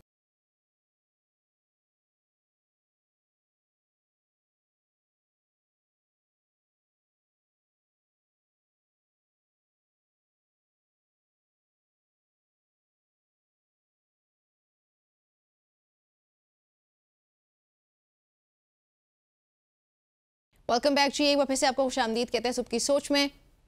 आपसे वादा किया था बात करने लगे कुछ वर्ल्ड कप के हवाले से और वादा पूरा कर लेते हैं। जनूबी अफ्रीका अफगानिस्तान को 9 विकेट से हराकर T20 वर्ल्ड कप के फाइनल में पहुंच गया। फाइनली T20 वर्ल्ड कप के पहले सेमीफाइनल में साउथ अफ्रीका ने 9 विकेटों से एकतरफा मुकाबले के बाद अफगानिस्तान को शिकस्त देकर पहली मर्तबा फाइनल के लिए क्वालिफाई किया। जनूबी अफ्रीका बॉलर्स के सामने अफगानिस्तान की बैटिंग लाइन बिल्कुल रेत की दीवार साबित हुई। जीत के लिए सिर्फ 57 रन का हदफ दिया गया था। जनूबी अफ्रीका ने मतलूबा हदफ 1 विकेट के नुकसान पर 8.4 ओवर्स में ही हासिल कर लिया। That's amazing. ये एक अपनी ही नोयत का अनोखा रिकॉर्ड है। अवैस शाह स्पोर्ट्स जर्नलिस्ट हैं, वो हमारे साथ मौजूद है इस पर मजीद बात करने के लिए। अवैस अस्सलाम वालेकुम। वालेकुम। अवैस, ये क्या हुआ? ये अपनी नोयत का एक नया मौजज़ा हमारे सामने आया, इस पे क्या कहेंगे आप? देखें, अपना अगर अफगानिस्तान टीम की बात करूं साउथ अफ्रीका के साथ, तो आपको पता है कि अगर अफगानिस्तान टीम ने जितना भी हालिया अरसे के अंदर 16 अगर मैं बात करूं 2000, मुझे याद है कि 16 साल पहले आप चले जाएं तो ये वही टीम है जो कि डिवीजन 5 खेलती थी, जहां पर बरमुडा के खिलाफ खेल रही थी और उम्मीद नहीं थी कि क्या हम इनको कभी सेमीफाइनल्स में या फाइनल्स में देखेंगे। बहुत तगड़ी क्रिकेट खेली है। अगर कोई ये बात कहे कि ऑस्ट्रेलिया के खिलाफ जो मैच था उसके अंदर अपना एक बहुत बड़ा अपना डिस्कम्फर्ट या अपना मिसमैच हुआ, नहीं, उन्होंने वो प्रॉपर मैच जीता है। अगर इस हालिया 9 महीने की बात मैं करूं तो उन्होंने Pakistan, Sri Lanka, England, New Zealand, Australia जैसी बड़ी टीमों को हराया। तो दैट मीन्स के आप फिर क्वालिटी ऑफ द क्रिकेट अपना देखें, वो किस तरीके से खेल रहे हैं। बड़े शॉर्ट स्पैन के अंदर उन्होंने खेला है। सेमीफाइनल्स एक बड़ा स्टेज मैच होता है। सेमीफाइनल्स की आपको पता है कि हमेशा एक प्रेशर सिचुएशन होती है, आसान नहीं होता एक नई टीम के लिए इस सिचुएशन के अंदर गुजरना। वेरस साउथ अफ्रीका की बात करें जो कि चोकस का टैग हमेशा उनके साथ लगा रहता है, लेकिन मुझे शुरू से ये फील आती थी बार बार कि शायद चोकस का टैग इनिशियली जो ग्रुप स्टेज मैचेस के अंदर है वो खत्म हो चुका है, क्योंकि जिस तरीके से उनके इतने क्लोज मार्जिन मैचेस गए, 1 रन 7 रन 1 विकेट से जीतना, तो बड़ा क्लोज कॉन्टेस्ट उनका हमेशा रहा है। तो वो चोकस का शायद टैग आपका खत्म हो जाए। 10 साल के बाद इंडिया फाइनल्स खेल रही है और साउथ अफ्रीका की बात करें, पहली दफा साउथ अफ्रीका T20 फाइनल्स के अंदर होगा। कांटेदार मुकाबला, लेकिन थोड़ा सा अगर एज की बात करूं तो शायद इंडिया को ज्यादा नजर आता है, जो कल भी अपना जो अभी सुबह वैसे हम अभी फाइनल पे भी बात करते हैं, लेकिन क्या अफगानिस्तान ये एक्सपेक्ट नहीं कर रहा था? पिच के हवाले से कोई आइडिया नहीं था उनको, मतलब इतनी बुरी परफॉर्मेंस कैसे हो सकती है? देखिए, मैंने कहा ना कि 2 चीजें होती हैं। एक्सपीरियंस होता है बेसिकली, जब आप सेमीफाइनल्स की गेम होते हो तो एक एक्सपीरियंस बहुत ज्यादा काउंट करता है। फिर एक छोटा सा एक इशू रहा है अफगानिस्तान का, अगर पूरे अपना मैं वर्ल्ड कप के अंदर देखूं तो ऐसा टीम यूनिट बहुत तगड़ा वो खेले। उनके बॉलर्स के ऊपर आपको पता है हमेशा वो ज्यादा रिलायंस भी रखते हैं। इस वक्त leading wicket taker, leading scorer दोनों अफगानिस्तान से मौजूद हैं, लेकिन उनका जो मिडिल ऑर्डर है वो एज सच आपको सस्टेनेबल नजर नहीं आता। मुझे याद है जिस वक्त अगर आप बात करें ओपनर्स की बात करें ऑस्ट्रेलिया के खिलाफ, तो उन्होंने बड़ा तरीके से जो पहले ओवर्स हैं वो निकाले थे, फिर उसके बाद एग्रेसिव फायर पावर दिखाया था, क्योंकि उनको इल्म था कि हमारा जो मिडिल ऑर्डर है वो सस्टेनेबल नहीं है, एज कंसिस्टेंटली परफॉर्मेंस नहीं दिखाता। नबी आपको पता है पूरे वर्ल्ड कप के अंदर ऑफ कलर आपको नजर है। गुलबदी नाइब की बात करूं तो एक मैच के अंदर वो चले विद द बैट, वैसे वो बॉल के साथ अपना सारी परफॉर्मेंसेस दिखाते हुए आए हैं। तो उनका जो सस्टेनेबिलिटी जो मिडिल ऑर्डर है वो एज सच नहीं था। ओपनर्स के ऊपर सारा दारोमदार था। जहां पर साउथ अफ्रीका की बात करूं, नोकिया स्पेसिफिकली बात करूं, जो सबसे अच्छी चीज जो मुझे लगी कि उन्होंने जो पैच निकाला हुआ था, जो राइट पाथ को अपना वो हिट कर रहे थे, खास करके ऑफ स्टिक और मिडिल स्टिक की बात करूं, जब उन्होंने विकेट्स को सिर्फ टारगेट किया, जहां पर अफगानिस्तान आपको ज्यादा अंडर प्रेशर नजर आया। उन्होंने पूरा का पूरा होमवर्क किया हुआ था, और जिस तरीके की रबाडा ने जो बॉल की है अपना नबी को, वो once in a life time की मैं बात करूंगा कि one of the best bowling unit आपको साउथ अफ्रीका का टूर्नामेंट के अंदर नजर है, खास करके उस मैच की बात करें। अच्छा, वैसे हमें साथ ही ज्वाइन करें जी राय अजलान, जो कि क्रिकेट एक्सपर्ट है, उनको भी खुश आमदीद। अजलान, अस्सलाम वालेकुम। ये बताएं कि अफगानिस्तान को क्या पाकिस्तान की नजर लग गई है, या फिर पाकिस्तान अपना क्रेडिट लेने में आगे भाग रहे थे कि भाई हमने इनको क्रिकेट सिखाई है, ये तो हमारी वजह से इतना अच्छा परफॉर्म करें, हालांकि पाकिस्तान खुद उससे बहुत पहले वर्ल्ड कप से ही बाहर बैठा था। ये हुआ कि अफगानिस्तान के साथ? वैसे thank you so much for having me on the show. देखें, हमारा एक आदत बन चुकी हुई है कि हम पास्ट में जिंदा रहना चाहते हैं। हमने अगर उनको क्रिकेट सिखाई थी तो वो आज से कुछ 10, 12, 15 साल पहले की बात थी। दुनिया उससे बहुत आगे निकल चुकी है, अफगानिस्तान उससे बहुत आगे निकल चुकी है। तो अगर वही टैग लेके चला जाए कि जी हमने उनको क्रिकेट सिखाई है, तो ये सेमीफाइनल भी वो हमारे जैसे ही खेले हैं कि जिस किस्म की हमारी मिडिल ऑर्डर की परफॉर्मेंस रही है ड्यूरिंग दिस टूर्नामेंट। इस दफा हमें इस टूर्नामेंट में उनके मिडिल ऑर्डर, इस मैच में उनके मिडिल ऑर्डर की परफॉर्मेंस हमें वैसी नजर आई कि वो बस एक तू चल में आया वाली सिचुएशन बनी हुई थी। देखें, एक बड़े मैच का प्रेशर होता है जो कि बड़ी बड़ी टीमों को क्रम्बल कर दिया करता है, और वो चीज उसका जो नर्वस फैक्टर होता है, वो फैक्टर शायद अफगानिस्तान के लिए बिल्कुल नया था। उसको जब उन्होंने फर्स्ट टाइम एक्सपीरियंस किया तो उसको मैनेज नहीं कर सके। प्लस साउथ अफ्रीका की टीम अगर हम देखें तो वो इस पूरे टूर्नामेंट के अंदर बड़े क्लोज मैचेस जीतती भी आ रही थी, तो उनके पास एक तजर्बा था मुश्किल मैचेस को जीतने का। नॉर्मली हमने देखा है कि साउथ अफ्रीका की टीम वो एक जर्मन आर्मी एफिशिएंट तरीके से आती है और बड़े अच्छे ज़बरदस्त तरीके से मैचेस जीतती भी आती है, और इवेंचुअली जब एक मुश्किल मैच पड़ता है वहां पे वो क्रम्बल कर जाते हैं। यहाँ पे हमने देखा है कि वो क्लोज मैचेस जीतते हुए हैं, तो उनको एक अंदाजा था कि अगर क्लोज सिचुएशन जाती है तो किस तरह से बचना है। जहां जहां उनसे टफ क्वेश्चंस पूछे गए थ्रू आउट द टूर्नामेंट, उन्होंने उसके जवाब ढूंढे और they come out of it. तो वो उस तरह की, तो it was more of a competition between flair versus method, जहां पे मेथड ऑफ साउथ अफ्रीका जो था वो कामयाब रहा और अफगानिस्तान का फ्लेयर जो था वो उस मैच में हमें बुझा बुझा महसूस हुआ। अच्छा, ओवैस की तरफ आते हैं। ओवैस, दूसरा वर्ल्ड कप सेमीफाइनल, दूसरा जो मैच है इंडिया इंग्लैंड, उसको कैसे देखते हैं आप? आपको क्या लगता है कि इंडिया की परफॉर्मेंस ऑब्वियसली वाज अमेजिंग, उसी की वजह से फाइनल में पहुंच चुके हैं। अब इंडिया की या फिर इंग्लैंड की परफॉर्मेंस, उसको अगर आप एनालाइज करें तो कैसे करेंगे? पहला जो सेमीफाइनल हुआ था आपको पता है वन साइडेड था, तो जब सेमीफाइनल की बात होती है तो हमेशा होता है कि कड़ाकेदार किस्म का आपको मुकाबला नजर आएगा। लेकिन दूसरा सेमीफाइनल की बात करूं, बहुत ज़्यादा एंटीसिपेशन इसकी थी। इंग्लैंड जिस तरीके से बेसबॉल क्रिकेट खेलता हुआ है, फिर उसके बाद अगर मैं इस टूर्नामेंट से पहले बात करूं, आपको पता है बारिश ने ज़्यादा मजा किरकिरा किया था इंग्लैंड के पूरे सफर का, जो पाकिस्तान के साथ सीरीज भी रही। फिर start of the innings world cup की बात करें, उसके अंदर भी बारिश ने बहुत ज़्यादा मामला इनका ख़राब किया। स्कॉटलैंड वाला जो मैच है स्पेसिफिकली उसका एक एज जिनको मिल गया, लेकिन अगर वो मैच हो जाता तो शायद आपको इंग्लैंड ना नजर आता। स्कॉटलैंड बड़ा तगड़ा उस वक्त खेल रहा था, उसके अंदर खास करके मनसीनी की बात करें। इंग्लैंड ने जो कल अपना आज जो क्रिकेट मैच आज कल जो खेला गया था शाम को, बारिश तो वहां तवक्को थी उस बारिश की, लेकिन जो एक बेसबॉल का एक जो सिनेरियो अपना फिर बार बार बात आती है, क्योंकि इंडिया आपको एक क्वालिटी साइड आपको इसलिए नजर आती है क्योंकि फुल ऑफ परफॉर्मेंसेस है, बैट्समैन उनके पास मौजूद है। ठीक है, विराट कोहली का बड़ा एक बुरा सफर है वर्ल्ड कप के अंदर, लेकिन रोहित शर्मा मिडिल ऑर्डर की बात करूं तो उनके पास एक मिडिल ऑर्डर सस्टेनेबल है जो कि परफॉर्म करके आपको दे रहा है। पांड्या हैं, स्काई हैं, तो लड़के उनके पास मौजूद हैं। बॉलिंग यूनिट की बात करें, स्पिन बॉलिंग यूनिट आपके सामने उन्होंने आज कमर तोड़ के रख दी थी इंग्लैंड की, तो उनके पास एक स्पिन बॉलिंग ऑप्शन नजर आपको आता है। फास्ट बॉलर्स की बात करें, सिराज जैसा तगड़ा फास्ट बॉलर उनके बेंच लाइनअप पे मौजूद है, तो दैट मींस कि उनके पास एक स्ट्रॉन्ग बेंच लाइनअप भी मौजूद है। वेरस इंग्लैंड की बात करें तो इस पूरे टूर्नामेंट के अंदर इंग्लैंड का सिर्फ फिल सॉल्ट और बटलर के ऊपर ज्यादा रिलायंस था कि वो ज्यादा हमें अपना एक अच्छा स्टार्ट देते हुए हैं, क्योंकि उन्होंने एग्रेसिव क्रिकेट खेली, लेकिन एग्रेसिव क्रिकेट भी उन्होंने बेसबॉल खेली है छोटी टीमों के खिलाफ। आपने देखा होगा क्योंकि बड़ी टीम के खिलाफ एज सच उनकी परफॉर्मेंसेस नहीं रही इंग्लैंड की इस साल, अगर वर्ल्ड कप की बात में। लेकिन इंग्लैंड के साबिक कप्तान जो है माइकल वॉन, उनकी शिकायत सामने आई है कि आईसीसी की उन्होंने शिकायत की, आईसीसी को तनकीद का निशाना बनाया कि भारत को फेवर किया जा रहा है। आपको इन क्लेम्स में या इन शिकायत में कोई सदाकत नजर आती है, या वाकई तौर पे इस वर्ल्ड कप में आपको ये देखने में आया भी है? देखिए, ये तो मामला तो आपको पता है कि बहुत सी चीज़ें होती हैं जिसमें शिकायत तो है और सबको पता है कि है, लेकिन आप आईसीसी इस पे स्टैंड नहीं लेगा कभी भी। एक तो सबसे ज़्यादा मीडिया राइट्स की बात करूं तो इंडिया के मैच के आपको पता है, क्योंकि स्टेक बहुत ज़्यादा इंडिया का आईसीसी के अंदर और पूरी दुनिया के अंदर वो डोमिनेट भी करते हैं। फिर उसके बाद जिस तरीके से पूरा स्केड्यूल बनाया गया था कि इंडिया को पहले ही पता है कि अगर हम सेमीफाइनल्स में जाते हैं कहाँ पर खेला जाएगा, फाइनल्स कहाँ पर खेला जाएगा, उनका ट्रैक रूट भी वैसे ही बनाया गया था। आपको पता है कि इसके ऊपर बहुत ज़्यादा तनकीद भी हो रही थी कि एक मैच जो अफगानिस्तान का मैच है उसके अंदर रिजर्व डे रखा हुआ है, जो इंडिया और इंग्लैंड का मैच है उसमें रिजर्व डे नहीं रखा हुआ था कि जी अगले दिन ट्रैवल करना है फाइनल के लिए, तो ये पॉसिबल नहीं होगा। अगर बारिश पूरा दिन लगी रहती तो इंडिया ऑटोमेटिकली क्वालिफाई कर जाता। बहुत से मामला हैं, फिर बॉलिंग के ऊपर भी बात हो रही है, चीजें हो रही है, लेकिन अगर ओवरऑल क्रिकेट की बात करूं, one of the best teams इस वक्त फाइनल के अंदर मौजूद है। इंडिया ने अच्छी क्रिकेट खेली है, साउथ अफ्रीका ने, लेकिन इस दफा ख्वाहिश है कि आपको एक नया चैंपियन नजर आए। साउथ अफ्रीका की बैटिंग ऑर्डर जो है उसको परफॉर्म करना पड़ेगा, आप एक बैट्समैन के ऊपर नहीं कर सकते। पिछले में हेंड्रिक्स अच्छा आपको नजर आया छोटे स्कोर के अंदर, लेकिन हेंड्रिक्स ने खास करके मैं कहूंगा कि ओपनिंग बैट्समैन के साथ आपको परफॉर्म करना पड़ेगा, तब जाके आपकी स्टेबिलिटी मिडिल ऑर्डर के अंदर भी आएगी। ठीक हो गया। अजलान, आपकी तरफ भी यही सवाल लेकर आऊंगी, भारत को फेवर किया जा रहा है आईसीसी की जानिब से, कोई सदाकत दिखाई देती है आपको?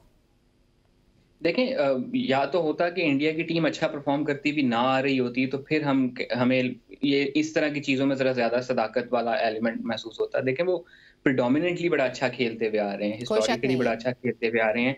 हर बार वो किसी ना किसी टूर्नामेंट के सेमीफाइनल फाइनल में पहुंच जाते हैं, उनका सफर वहां पे आके तमाम होता है। सो या तो हो कि वो उनकी जिस वो एक एग्जांपल भी तो होती है ना कि सिफारिश एक हद तक की आपके काम आती है, उसके बाद आपकी परफॉर्मेंस का जोर होता है। तो उनकी परफॉर्मेंस का जोर तो है।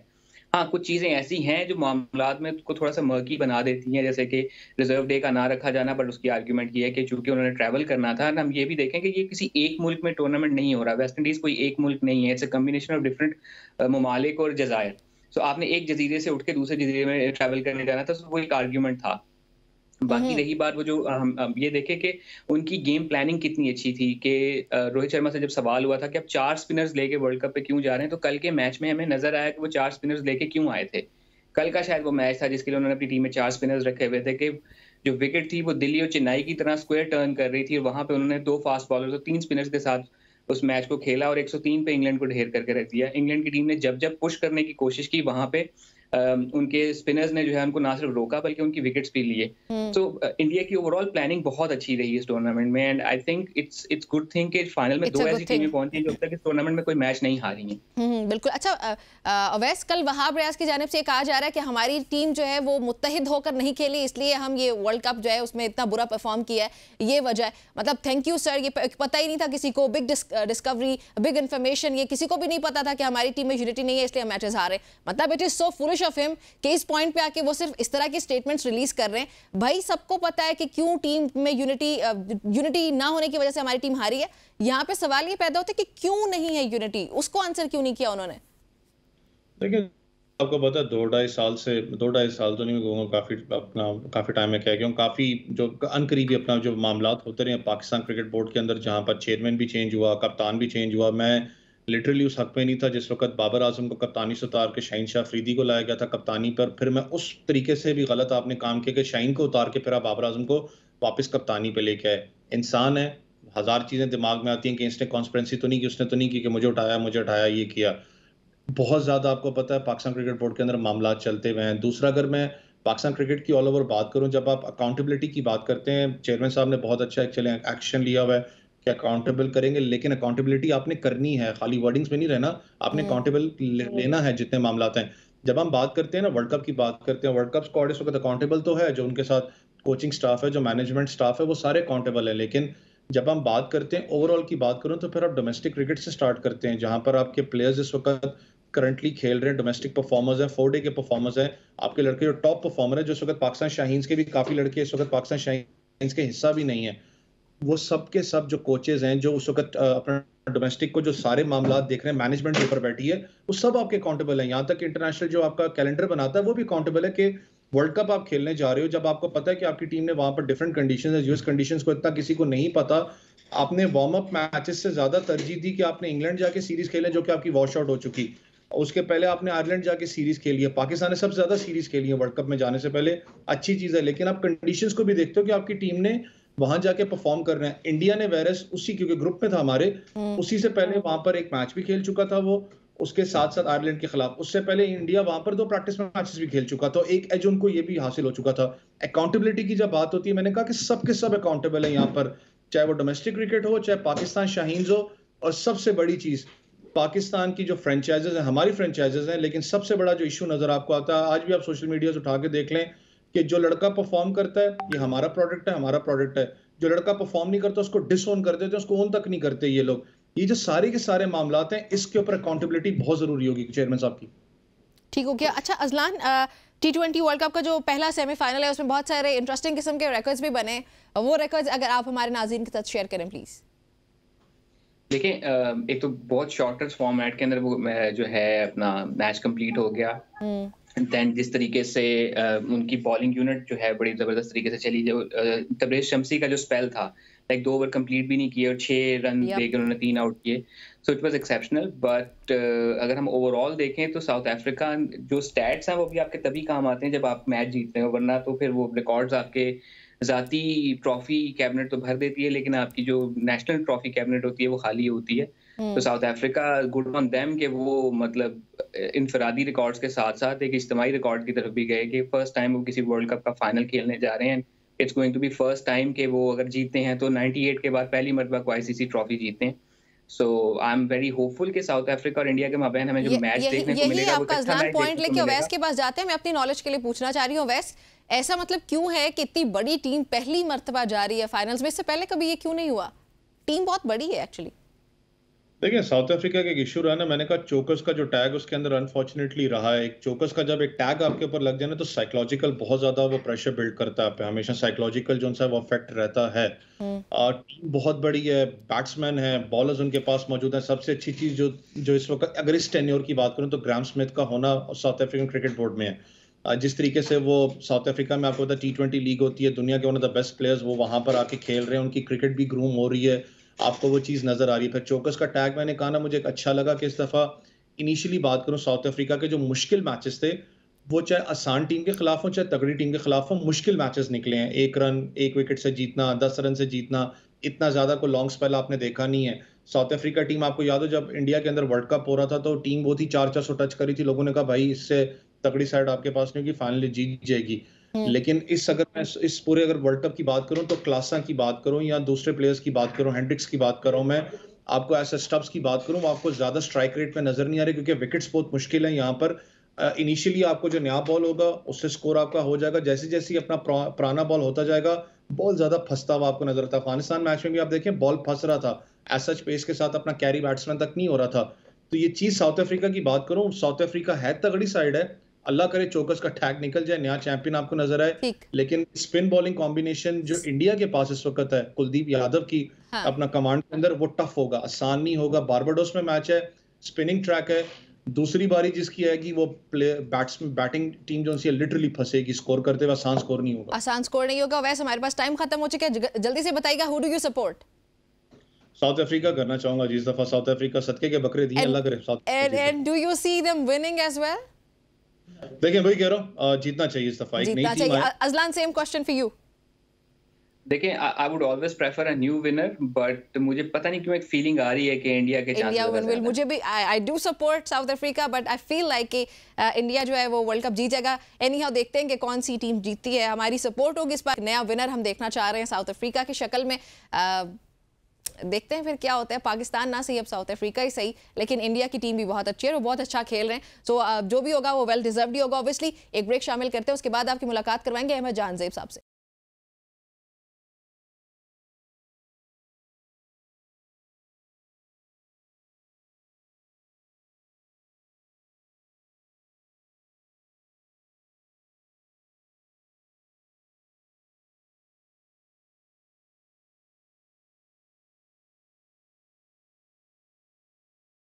वेलकम बैक जी। गुज़िश्ता 2-4 रोज से हम कराची के इशू को हाईलाइट कर रहे हैं because that is very important. Heat wave से अभी हम बाहर नहीं निकले थे। गुज़िश्ता पूरा हफ्ता ही आप कह लें एक शदीद किस्म की हीट वेव थी, ख़ास तौर पर कराची पे, जहाँ पे सैकड़ों की तादाद में खबरें सामने आई अफराद के जान बहक होने की, लोगों के मर जाने की, सिर्फ इसलिए क्योंकि वहाँ पर गर्मी बहुत ज़्यादा और ऊपर से उनको बिजली भी वहाँ पर मुअत्तल कर दी जाती रही। ये अफसोसनाक था। ठीक है, एक हीट वेव से डील करने में हमारी हुकूमतें नाकाम नजर आई, लेकिन उसके साथ ही ऑन टॉप ऑफ दैट अब जब रहमत की अल्लाह ताला की तरफ से कोई बारिश आती है तो उससे भी डील नहीं कर पाती हमारी हुकूमतें। आप कल कराची की सूरत हाल देख लें, बारिशें हुई, थोड़ी बहुत बारिश हुई, उसकी वजह से वहाँ पे पूरा कराची डूबना शुरू हो जाता है, वो अलग किस्म के मसाइल बनना शुरू हो जाते हैं। जो रेन एमरजेंसी उनको फाइनली सिंध गवर्नमेंट को लगानी पड़ी है। डिप्टी मेयर कराची जो उन्होंने मुतवक्का बारिशों तक ड्यूटी पर तैनात तमाम अमले की छुट्टियाँ भी मनसूख कर दी हैं। और साथ ही सलमान अब्दुल्ला जो कि डिप्टी मेयर हैं कराची के, उनका ये कहना है कि शहर के मुख्तलिफ अंडर पासेस और शाहराहों पर वाटर कॉर्पोरेशन को मशीनरी नस्ब की जाए, उनको ये हिदायत जारी की गई है। ये मतलब ठीक है, इंपॉर्टेंट स्टेप्स हैं, लेकिन हम लोग फिर भी नाकाम दिखाई देते हैं, हीट वेव हो या बारिश हो। इसरार मुगीरी हमारा रिपोर्टर कराची से हमारे साथ मौजूद हैं। इसरार, बताइएगा इस सूरत हाल है मौसम की, सबसे पहले बताएं कराची का मौसम कैसा है और बारिश कल कितनी हुई, आज कोई उम्मीद है बारिश की? जी बिल्कुल, कराची में जो है गुज़िश्ता रोज जो है अब रहमत जो है वो बरसी, और उस क्योंकि कराची में मुसलसल हीट वेव थी और मौसम गर्म था, जिसकी शहरियों को भी इंतजार था कि बादल जो है वो बरसें, और कल जो है ये बारिश हुई और रात देर तक ये सिलसिला कराची के मुख्तलिफ इलाकों में जारी रहा, जिससे कराची का मौसम जो है वो खुशगवार हुआ। और शहर कायद में आज भी अगर बात करें मौसम की तो आज मौसम जो है वो गर्म है, जो है 36 से सेंटीग्रेड जो है वो महसूस की जा रही है इस वक्त भी गर्मी, और उसके साथ साथ जो हवा में नमी का तनासुब है वो भी 74% है।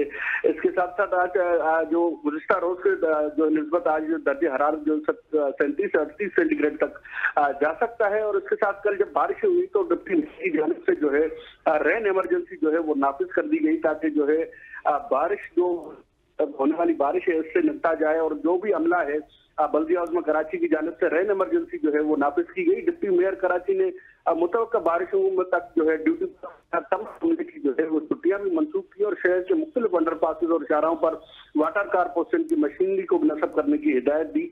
इसके साथ साथ सॉल्ट वेस्ट मैनेजमेंट बोर्ड और बल्दिया उज़्मा को भी जरूरी इकदाम करने के अहकाम दिए गए, और पीपल्स पार्टी के टाउन चेयरमैन और बारिशों में आवाम की खिदमत में जो है वो पेश रहे हैं। ये जो है तरफ से जो है डिप्टी मेयर की जानिब से ये कल दौरा भी किया गया शहर के मुख्तलिफ इलाकों का, जिनमें मेट्रोपोल, शारा फैसल, नर्सरी और दीगर इलाके हैं कराची के, मलिर काला बोर्ड और मॉडल कॉलोनी। मुख्तसर सी जो कल की बारिश है इसमें जो सूरत हाल थी उससे निपटने के लिए जो है जो अमला है KMC का, और उनको जो है फाल किया गया ताकि जो है रेन इमरजेंसी से निपटा जा सके। और मुतवक्का बारिश अभी आज के लिए तो महकमे मौसमियात में कराची में बारिश की कोई पेशगोई नहीं थी। जो मानसून है वो जो जुलाई 1 तारीख से या फिर 31 तारीख से मुतवक्के है महकमे मौसमियात की पेशगोई के मुताबिक के जो है मानसून का जो स्पेल है वो शुरू हो सकता है। और इसके साथ साथ जो कराची का मौसम है आज भी जो है मतलब जो है वो अबर आलूद है, और इस वक्त भी जो हीट है वो महसूस की जा सकती है। गर्मी की शिद्दत और हब्स का जो है इस वक्त भी माहौल है। ठीक हो गया सर, बहुत शुक्रिया आपका हमें अपडेट करने के लिए कराची से। अच्छा नाज़रीन, इस वक्त आपको साथ ही हैं हम लोग लाहौर की जानिब, जहां पर गंदम में कीमत के इजाफे के साथ ही आटे की कीमतों में भी इजाफा हो चुका है। गंदम की जो नई फसल आने पर होना तो ये चाहिए था कि आटे की कीमत कम होनी चाहिए थी, लेकिन कम होने की जगह वो बढ़ गई है। और एक आटे की जो थैली है उसमें आप कह सकते हैं एक थैले में कीमत का जो इजाफा हुआ है 150 रुपए का है। Chairman Pakistan flour mill association जो है आसिम रजा, वो ये कह रहे हैं कि चूंकि गंदम की कीमत में इजाफा हुआ इसलिए हमें आटे की कीमतों में भी इजाफा करना पड़ा। असल में ये क्या मामलात हैं ये जानने के लिए हमें ज्वाइन करें हमारे रिपोर्टर शेख रशीद लाहौर से, उनसे जान लेते हैं। शेख रशीद, बताइएगा कितने बड़ी हैं और अभी क्या सूरत हाल है? जी, आपने दुरुस्त फरमाया कि चूंकि गंदम की कीमतें बढ़ना शुरू हो चुकी हैं। ये जो आपने बात किया ना कि नई गंदम की फसल आने से, ये तकरीबन 1.5-2 माह पहले गंदम की फसल आ चुकी थी और उसमें जो है वो खातर खा कमी वाक़या हुई है, जिसके बाद आटे की कीमतों में भी कमी वाक़या हो चुकी है। चूँकि निमरा गंदम इस वक्त जो है ना वो प्राइवेट सेक्टर के पास है, निजी सेक्टर के पास है, और गंदम का आटा बनाकर उन्होंने मार्केट में बेचना है, इसलिए वो कीमतें भी खुद मुकर्रर करते हैं, जिसकी वजह से ये जो प्राइवेट सेक्टर है इनकी मोनोपोली है, इनकी इजारादारी है कि ये कीमतें इन्होंने कब और कैसे मुकर्रर करनी है। गुज़श्ता रोज इन्होंने, चूँकि गंदम की कीमत बढ़ी है 2900 रुपये फी मन से तकरीबन 3000 रुपये फी मन बढ़ी, जिसके बाद इन्होंने आटे की कीमतों में 50 रुपये फी थैला बढ़ाया। और आज भी ये खबर मिल रही है कि आज भी इन्होंने मजीद 50 रुपये का इजाफा कर दिया और गुज़श्ता 24 घंटों में अब तक जो है वो 100 रुपये का इजाफा हो चुका है। जो थैला 1700 रुपये का था मार्केट में 20 किलोग्राम का, वो आज 1800 रुपये का फरोख्त हो रहा है। इसी तरह जो 10 किलो का बैग था वो 800 रुपये से लेकर 900 रुपये में फरोख्त किया जा रहा है। जैसे आपने आसम रजा की बात की, तो बात यह है कि जैसे जैसे अब गंदम की कीमत बढ़ेगी वैसे वैसे इसकी कीमतों में इजाफा होगा। लेकिन मैं आपको ये भी खबर देता चलूँ कि अब इसमें इजाफा ही होगा, अब इसमें कमी वाकई नहीं होगी, क्योंकि गंदम जो है वो प्राइवेट सेक्टर ने, निजी सेक्टर ने लाखों टन जो है वो जखीरा कर लिया है। गंदम इस वक्त सिर्फ प्राइवेट सेक्टर के पास है और वो अपनी मर्जी के मुताबिक, अपनी मोनोपोली के मुताबिक, अपने फैसलों के मुताबिक, जिसमें कोई 5-7 मोनोपोली करने वाले जो है वो मालकान शामिल है, जो मार्केट पे गंदम देंगे और उसकी सप्लाई में कमी वाक़या होगी।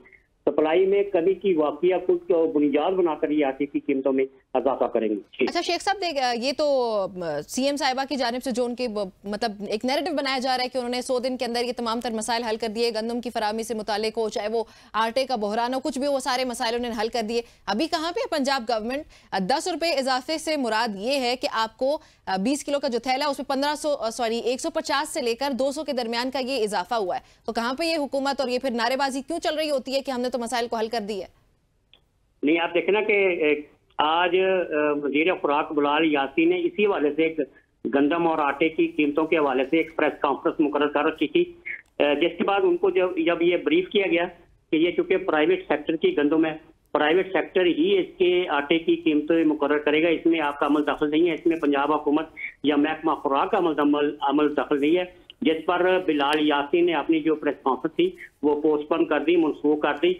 आज वो प्रेस कॉन्फ्रेंस नहीं करने जा रहे, क्योंकि ये गंदम जो है ये प्राइवेट सेक्टर के पास है। प्राइवेट सेक्टर ने फैसला करना है कि आटे की कीमत क्या होगी, गंदम की कीमत क्या होगी। जब महकमा खुराक पंजाब सरकारी सतह पे गंदम रिलीज करेगा तब पंजाब हुकूमत को ये इख्तियार हासिल होगा कि वो आटे की कीमतें मुकर्रर कर सके। लेकिन आइंदा 4-5 माह तक जो है वो चूंकि प्राइवेट सेक्टर के पास गंदम ही गंदम है, इस वक्त 30 लाख टन गंदम है प्राइवेट सेक्टर के पास, इसलिए फैसले अब प्राइवेट सेक्टर ही करेगा कि आटे की कीमत क्या होगी, गंदम की क्या कीमत होगी। इसमें पंजाब हुकूमत या महकमा खुराक पंजाब मुदाखलत नहीं करेगा। जी शेख रशीद साहब आपका भी बहुत शुक्रिया हमें अपडेट करने के लिए। नाज़रीन ये कुछ इंपॉर्टेंट न्यूज़ थी हमारे पास कराची और लाहौर से, गुफ्तगू आपने सुनी, तफसीलात आपने सुनी। वक्त तो है प्रोग्राम में एक ब्रेक शामिल करना है। ब्रेक के बाद जब हम वापस आएंगे ख्वाबों की ताबीर के हवाले से बातचीत होगी, इस पे इस्लामिक पर्सपेक्टिव जानने की कोशिश करेंगे और साथ ही आपकी कॉल्स भी रिसीव करेंगे। सो आप लोगों के जो भी सवालात हैं वो अभी से तैयार कर लें क्योंकि हम ब्रेक के बाद उनको आंसर करने जा रहे हैं। हमारे साथ ही रहिएगा।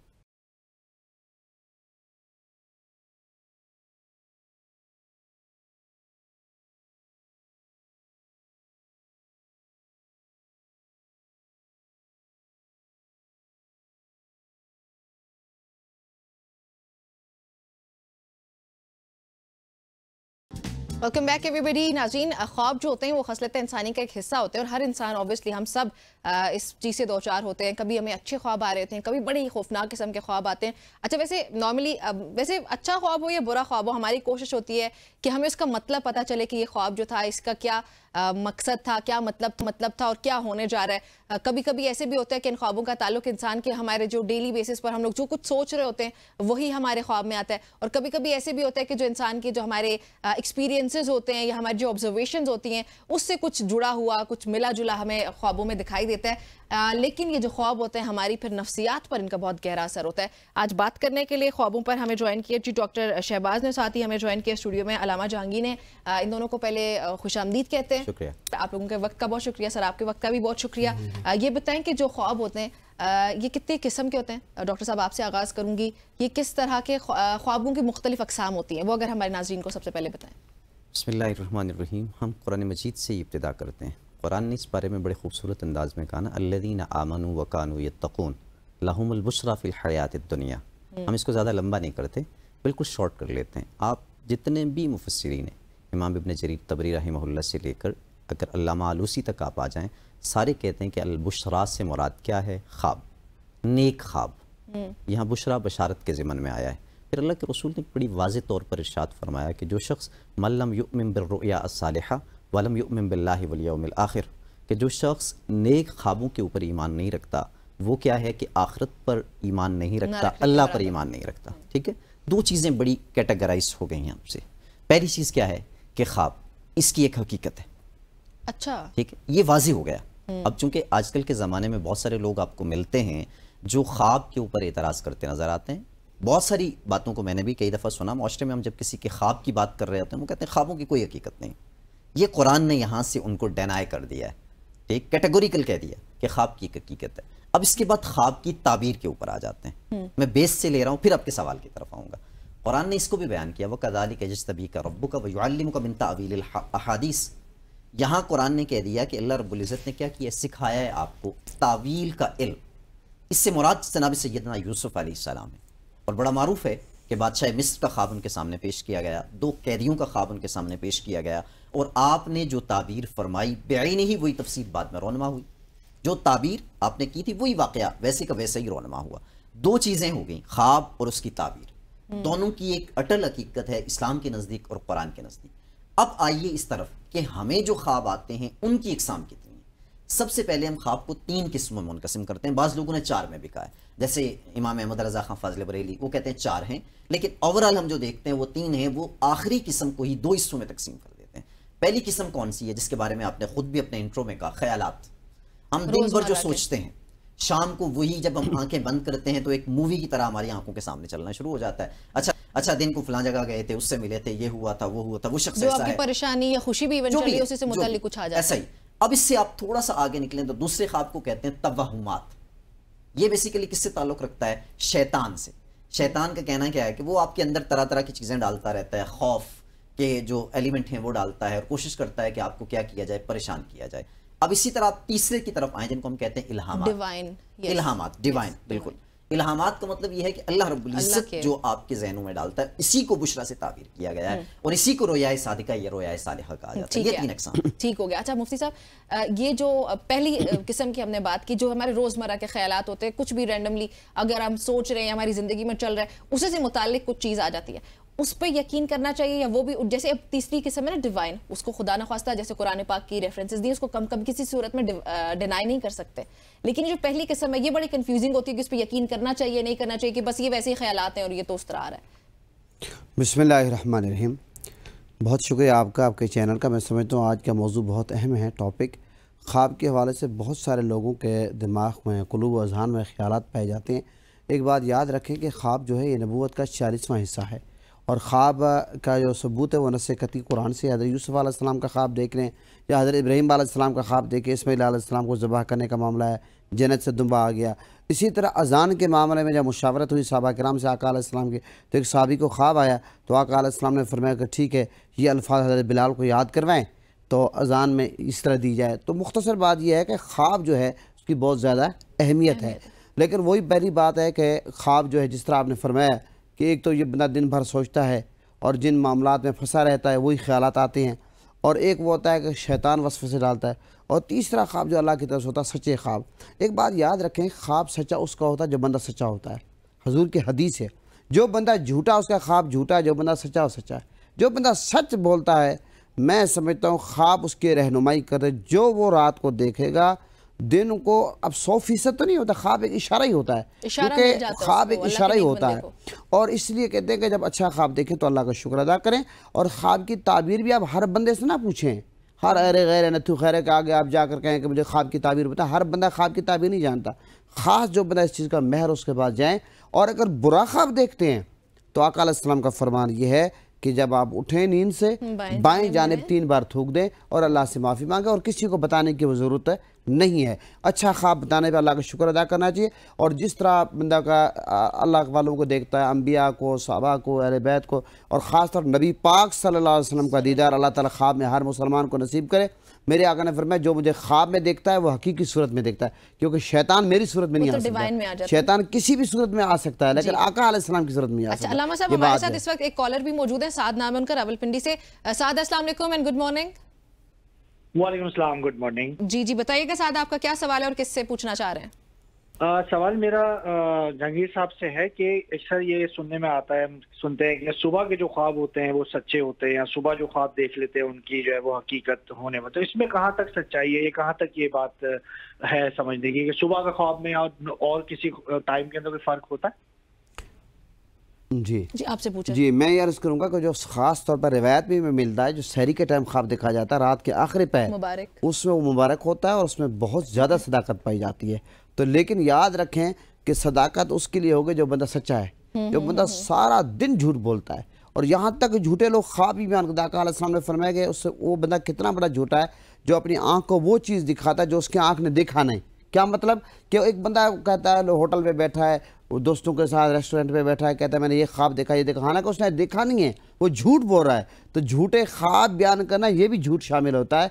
लिहाजा जो बंदा सच बोलता है और फिर रात के आखिरी पहर अगर देखता है, कोई फजर की नमाज के बाद सोता है, अगर वह सुबहान अल्लाह देखता है, रात के आखिरी पहर का जो ख्वाब है उसकी बहुत ज़्यादा अहमियत है और वो मुबारक होता है।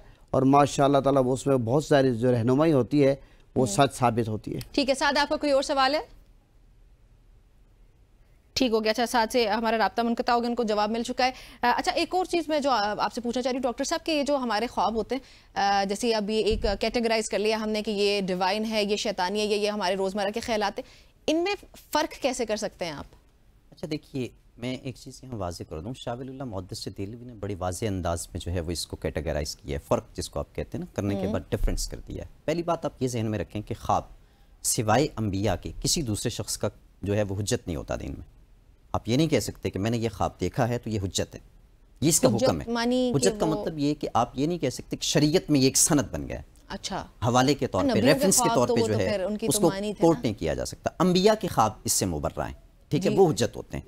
ठीक, अब आप इस तरफ आइए कि हम कैसे फ़र्क करेंगे। शाह वली ने 11 चीज़ें बयान की जिनको वो हम बिल असहार, जिसकी तरफ अभी आप बात कर रहे थे कि सहरी के ख्वाब जो अल्फाज हैं हदीस के असहार के लफ्ज़ हैं उसकी तरफ लेके जाते हैं। शाह वली ने कहा कि हर वो ख्वाब जिसका बुनियादी तौर पर ताल्लुक किससे हो, रसूलुल्लाह सल्लल्लाहु अलैहि वसल्लम की ज़ात से हो या ऐसे वाक़े से हो जिसके रोनमा होने के चांसेस ज़्यादा होते हैं। मसलन किसी ने देखा कि फलां के यहाँ लड़का पैदा हो रहा है, लड़की पैदा हो रही है और कुछ दिनों बाद वैसा हो जाता है या कुछ महीने बाद वैसा हो जाता है, तो ये ख्वाब डिवाइन में चला जाएगा।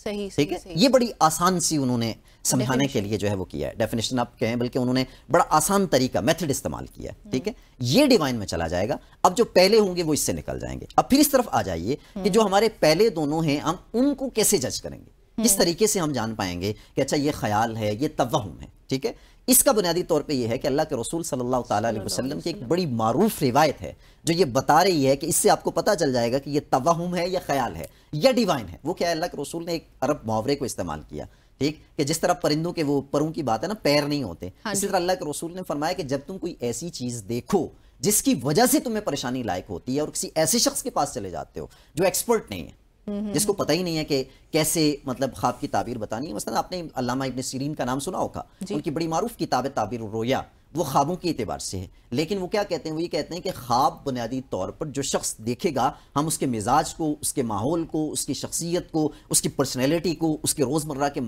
जो मामलात हैं उनको, अच्छा इसके अलावा वो किन कामों में इंडल्ज रहता है, सारों को एनालिसिस करेंगे, फिर जाके बात करेंगे कि अच्छा इसका ख्वाब कौन सा है। ठीक है, ये नहीं कहा जा सकता कि हर शख्स जो है वो ख्वाब लेकर आए और उसको कहें। इसमें क्या होगा कि उसकी पर्सनैलिटी को जब आप एनालाइज करेंगे तो तीन चीजें वाजे हो जाएंगी। पर्सनैलिटी में दो चीजें तो बिल्कुल ही वाजे है ना, नेक है या बद है। ठीक है, तीसरी चीज ये है कि अच्छा इस नेक बद के दरमियान वो बैन बैन है, कभी फिस्क की तरफ भी चला जाता है और कभी नेकी की तरफ भी चला जाता है। अब इस सूरत में क्या करेंगे आप, बुनियादी तौर पे ये कि इस सूरत में ये होगा कि उस शख्स के अहवाल को जानेंगे कि किस हालत में उसने बयान किया और क्या बयान किया है, उन अल्फाज का एतबार करके हम उसको डिवाइन की तरफ लेके जाएंगे। पहले अच्छा जी, माजरत के साथ आपको इंटरप्ट किए। जमशेद, एक कॉलर हमारे साथ मौजूद है फैसलाबाद से। जमशेद, अस्सलाम वालेकुम।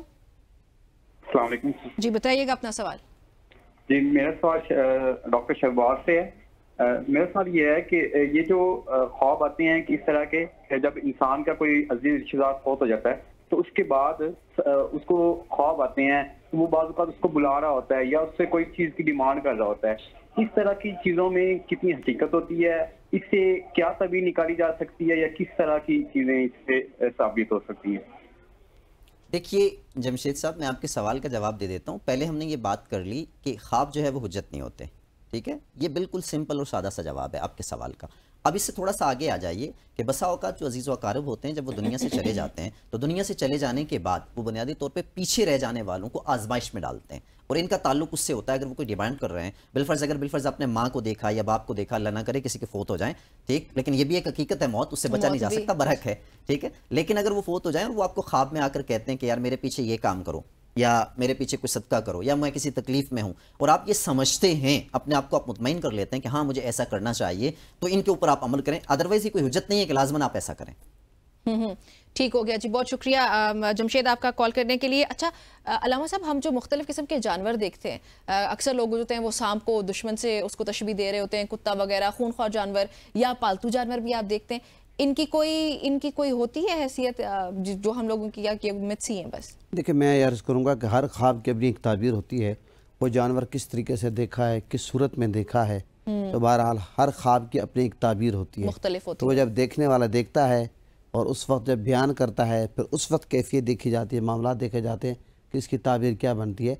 बहरहाल हर ख्वाब बुरा भी नहीं होता और हर अच्छा भी नहीं होता, इसलिए ये दोनों चीज़ पहलू को याद समझना चाहिए। बिल्कुल ठीक हो गया। अच्छा डॉक्टर साहब, ख्वाब देखना और ये जो हम लोग एक बात कर रहे थे कि शेयर करना, अब हमारे दीन की अगर बात करें तो ख्वाबों को शेयर करने को इतना जो है वो अप्रिशिएट नहीं किया जाता है। तो हमारे यहाँ लोग कोई बिल्कुल मामूली सा वही रोज़मर्रा का ख्याल भी आएगा, उसको आके तो 10 लोगों के सामने बता देंगे, तो हमारे नाज़रीन को गाइड करें कि ये कितना नुकसानदेह है। थोड़ी सी करेक्शन कर दूं, अल्लाह के रसूल सल्लल्लाहु अलैहि वसल्लम का ये मामूल मुबारक था कि आप फजर की नमाज के बाद तमाम सहाबा को मुखातिब करके पूछते थे कि तुम में से किसी ने कोई ख्वाब रात को देखा है, और फिर उसकी ताबीर फरमाते थे। ठीक है, इसका ये मतलब नहीं है कि हम ख्वाब शेयर नहीं कर सकते, इसका असल मतलब ये है एहतियात बरतनी चाहिए। हाँ, असल मतलब इसका ये है कि जो शख्स उसका एक्सपर्ट है उसके पास जाना चाहिए। जी जी, शेयर उससे कर सकते जो उसके ताबीर जानता जो आपको शायद ये यकीन मैं शुरू में मैंने यही बात की है। 3 चीजें उसमें हैं। पहली चीज क्या है कि वो आपका हासिद ना हो। यस, आपका दूसरी चीज, हाँ, दूसरी चीज ये है कि वो शख्स खुद नेक हो, मतलब ये कि वो आलिम हो, इसके अलावा वो ख्वाबों के मुतालिक जानता हो, इस फील्ड का एक्सपर्ट हो, और तीसरी चीज ये है कि जो कुछ आप बयान कर रहे हैं वो हकीकत हो। ठीक है, अगर इस सूरत में अब आइए इसकी तरफ कि हमें हर किसी को नहीं बताना चाहिए। अल्लाह के रसूल ने मना भी फरमाया, सुम्मा लियतअव्वज़ मिन शर्रिही के लफ्ज़ भी हैं कि क्या करना चाहिए, उसके शर से पनाह मांगनी चाहिए। इसका मतलब यह है कि आपने कोई बुरा ख्वाब देखा, जब आप कोई बुरा ख्वाब देखते हैं और फिर उसको बयान करते हैं तो अल्लाह के रसूल का फरमान है कि जो ही आप बयान करते हैं उसकी ताबीर किसी से लेते हैं, यानी कोई ताबीर बयान करता है तो वैसे ही वो क्या हो जाता है, वकू हो जाता है, यानी वो वैसे ही हो जाता है जैसे उसने ताबीर बताई होती है। इसलिए कोशिश करें कि अगर आप कोई बुरी चीज़ देखते हैं तो उसको खुद ही दुत्कार दें, ठीक है। जैसे वो तरीका है कि आप थूक दें बाईं तरफ, पहले आप भी बता चुकी हैं, ठीक है, थूक दें और उसको बयान ना करें, ठीक है। ये जो है वो बुनियादी तौर पे फ़र्क है नेक ख्वाब में और बुरे ख्वाब में। जैसे हम कहते हैं ना रोया सालिहा मिन हसन ही के भी हैं कि वो अच्छे से है, अगर अच्छे से है तो उसको बयान किया जाए। और किससे बयान करेंगे, लोगों से बयान करेंगे, लेकिन वो 3 चीज़ें आपने मद्देनजर रखनी, ठीक हो, उनको अलग नहीं करना चीज़ों से, ठीक है। फिर उसके बाद ये है कि आपने बुरा देखा तो खामोश हो जाएं, खामोश रहेंगे तो फिर क्या होगा कि आपकी तकदीर के जो मामलात हैं उनको अल्लाह रब्बुल इज़्ज़त देखेगा और जैसे आपने ख्वाब देखा वैसा वक़ूआ नहीं होगा आपके। ठीक हो गया। अच्छा अलामा साहब, तावील और ताबीर में फ़र्क क्या है? देखिए बात यह है कि तावील जो है तो वो है कि किसी बात की आप तावील करते हैं। ताबीर तो ये है कि आप ख्वाब की ताबीर बताते हैं कि भाई ये ख्वाब की ये ख्वाब है, इसकी ये ताबीर है और इसका यानी कि आपने ये चीज़ मिसाल देखी है, आका अलैहिस्सलाम का आपको दीदार हुआ, सहाबा का हुआ, अहले बैत का हुआ, इसकी ये ताबीर बनती है। कुरान पाक की तिलावत करता हूँ, आपने देखा ये ताबीर बनती है। तावील तो आप किसी बात की तावील करते हैं उस हवाले से और चीज़ हवाले। ठीक हो गया। अच्छा मैं इसको करेक्शन कर दूं, शाह साहब की बात को आगे बढ़ा देता हूँ। ताबीर बुनियादी तौर पे ये होता है कि जो कुछ आपने देखा है उससे ममासिल चीज़ों को बयान किया जाता है कि ये आपके ज़हन में है तो यूं हो सकता है। ये बेसिकली 2 इस्तिलाहात हैं, ठीक है, कुरानिक पॉइंट ऑफ व्यू से। अगर हम इस्लामिक स्टडीज़ में चले जाएं, एकेडमिक में आप चले जाएं डायरेक्ट, ठीक है। दूसरी चीज़ है तावील। तावील बुनियादी तौर पर ये होता है कि एक लफ्ज़ है, मसलन मन काना फी हाज़िही आमा, जो शख्स इस दुनिया में अंधा है फहुव फिल आखिरति आमा, वो आखिरत में भी अंधा है। अब इसको हम तावील करेंगे, इस अंधे से मुराद दिल का अंधा लेंगे, ठीक। सिंपली दोनों के दरमियान ये फर्क। अच्छा, वो जैसे हम इंग्लिश में मेटाफोरिकली कह रहे होते हैं, ये मेटाफोर है इसमें, ठीक है, इस एतबार से। अच्छा, अक्सर लोग जो ख्वाब देख रहे होते हैं वो ख्वाब वापस भूल भी जाते हैं, तो कोई ऐसा तरीका है जिसे हम भूले? इवन पर्सनली मेरे साथ भी ऐसा होता है कि अगर कोई ख्वाब भूल जाता है ना तो वो फिर पूरा दिन आपको वो एक टेंशन से होती है कि क्या देखा था, क्या देखा था, आप दिमाग पर जोर डाल रहे होते हैं। कोई ऐसा तरीका जैसे भूला हुआ ख्वाब आपको याद आ जाए? मेरे ख्याल से ये ख्यालात से ताल्लुक़ रखता है, इसको आप ख्वाब से ताबीर ही ना करें। पहली किस्म जो है ना बिल्कुल नॉर्मली उसमें आ जाए। अच्छा अच्छा, इसलिए आप भूल गए हैं कि वो आपकी रूटीन थी, रूटीन में आपको कोई ख्याल आ रहा था और आप उस ख्याल को जो है वो अपने जहन में जो है या दिलो दिमाग पे नक्श नहीं कर सके, सब नहीं कर सके, जिसकी वजह से ओवरऑल अगर कोई आप ख्वाब देखेंगे, जैसे हमने अभी रोया सादिका या सालिखा की बात की, जब आप देखेंगे तो वो आपको नहीं भूलेगा, ऑटोमेटिक वो आपको याद रहेगा, क्योंकि वो आपके दिल को इत्मीनान बख्शेगा। ठीक हो गया। अच्छा अलामा साहब, मुख्तलिफ किस्म के रंगों की भी कुछ हैसियत होती है और अक्सर लोग उनको बड़ा सीरियस ले लेते हैं। सफ़ेद रंग देखा है, वो अमन से होगा या मुख्तलिफ रंगों की कुछ ना कुछ होती है। वो तो इस तरह होता है कि इस्तिखारे के हवाले से ये आता है, इस्तिखारे के हवाले से के ख्वाब, अगर कोई बंदा इस्तिखारा करता है और इस्तिखारा के आजकल हमने लोगों को देखा कि टेलीविज़न पे बैठे हैं, जनाब कोई बंदा कॉल करता है, कहता है कि आप अपनी वालदा का नाम बता दें, तो वो फ़ौरन कर देता है कि ये चीज़ आपका रिश्ता ऐसे हो जाएगा, फ़लाँ हो जाएगा। हालांकि ये जो इस्तिखारा इसके हमें कुछ समझ नहीं आ रही किस तरह का हो रहा है। असल जो इस्तिखारा अहादीस में मसनून इस्तिखारा वो ये है कि आप दो नफल पढ़ते हैं, उसके बाद एक मखसूस दुआ आप वो पढ़ते हैं, फिर आप सो जाते हैं किबला रू होकर, और उसके बाद एक अगर आपको ख्वाब में सब चीज़ नज़र आती है तो वो आपके लिए बेहतर है। सफ़ेद चीज़ सफ़ेद और सब, और अगर सुरख चीज़ नज़र आती है वो आपके लिए बेहतर नहीं है। ये एक इशारा होता है और 7 दिन तक इस्तिखारा करना चाहिए। एक सुन्नत से तरीका मिलता है, लेकिन आप इस्तिखारा भी लोग किराए पे करा रहे हैं, बड़ा अफसोस की बात। इस्तिखारा खुद करना चाहिए, इस्तिखारा खुद करना चाहिए। प्रोग्राम का वक्त खत्म हो गया जी। नाज़रीन आपसे इजाजत तलब करते हैं, आपसे इंशाअल्लाह ताला मुलाकात होती है सोमवार के दिन। आप सब ने अपना और अपनों का बहुत सारा ख्याल रखना है। अल्लाह हाफ़िज़।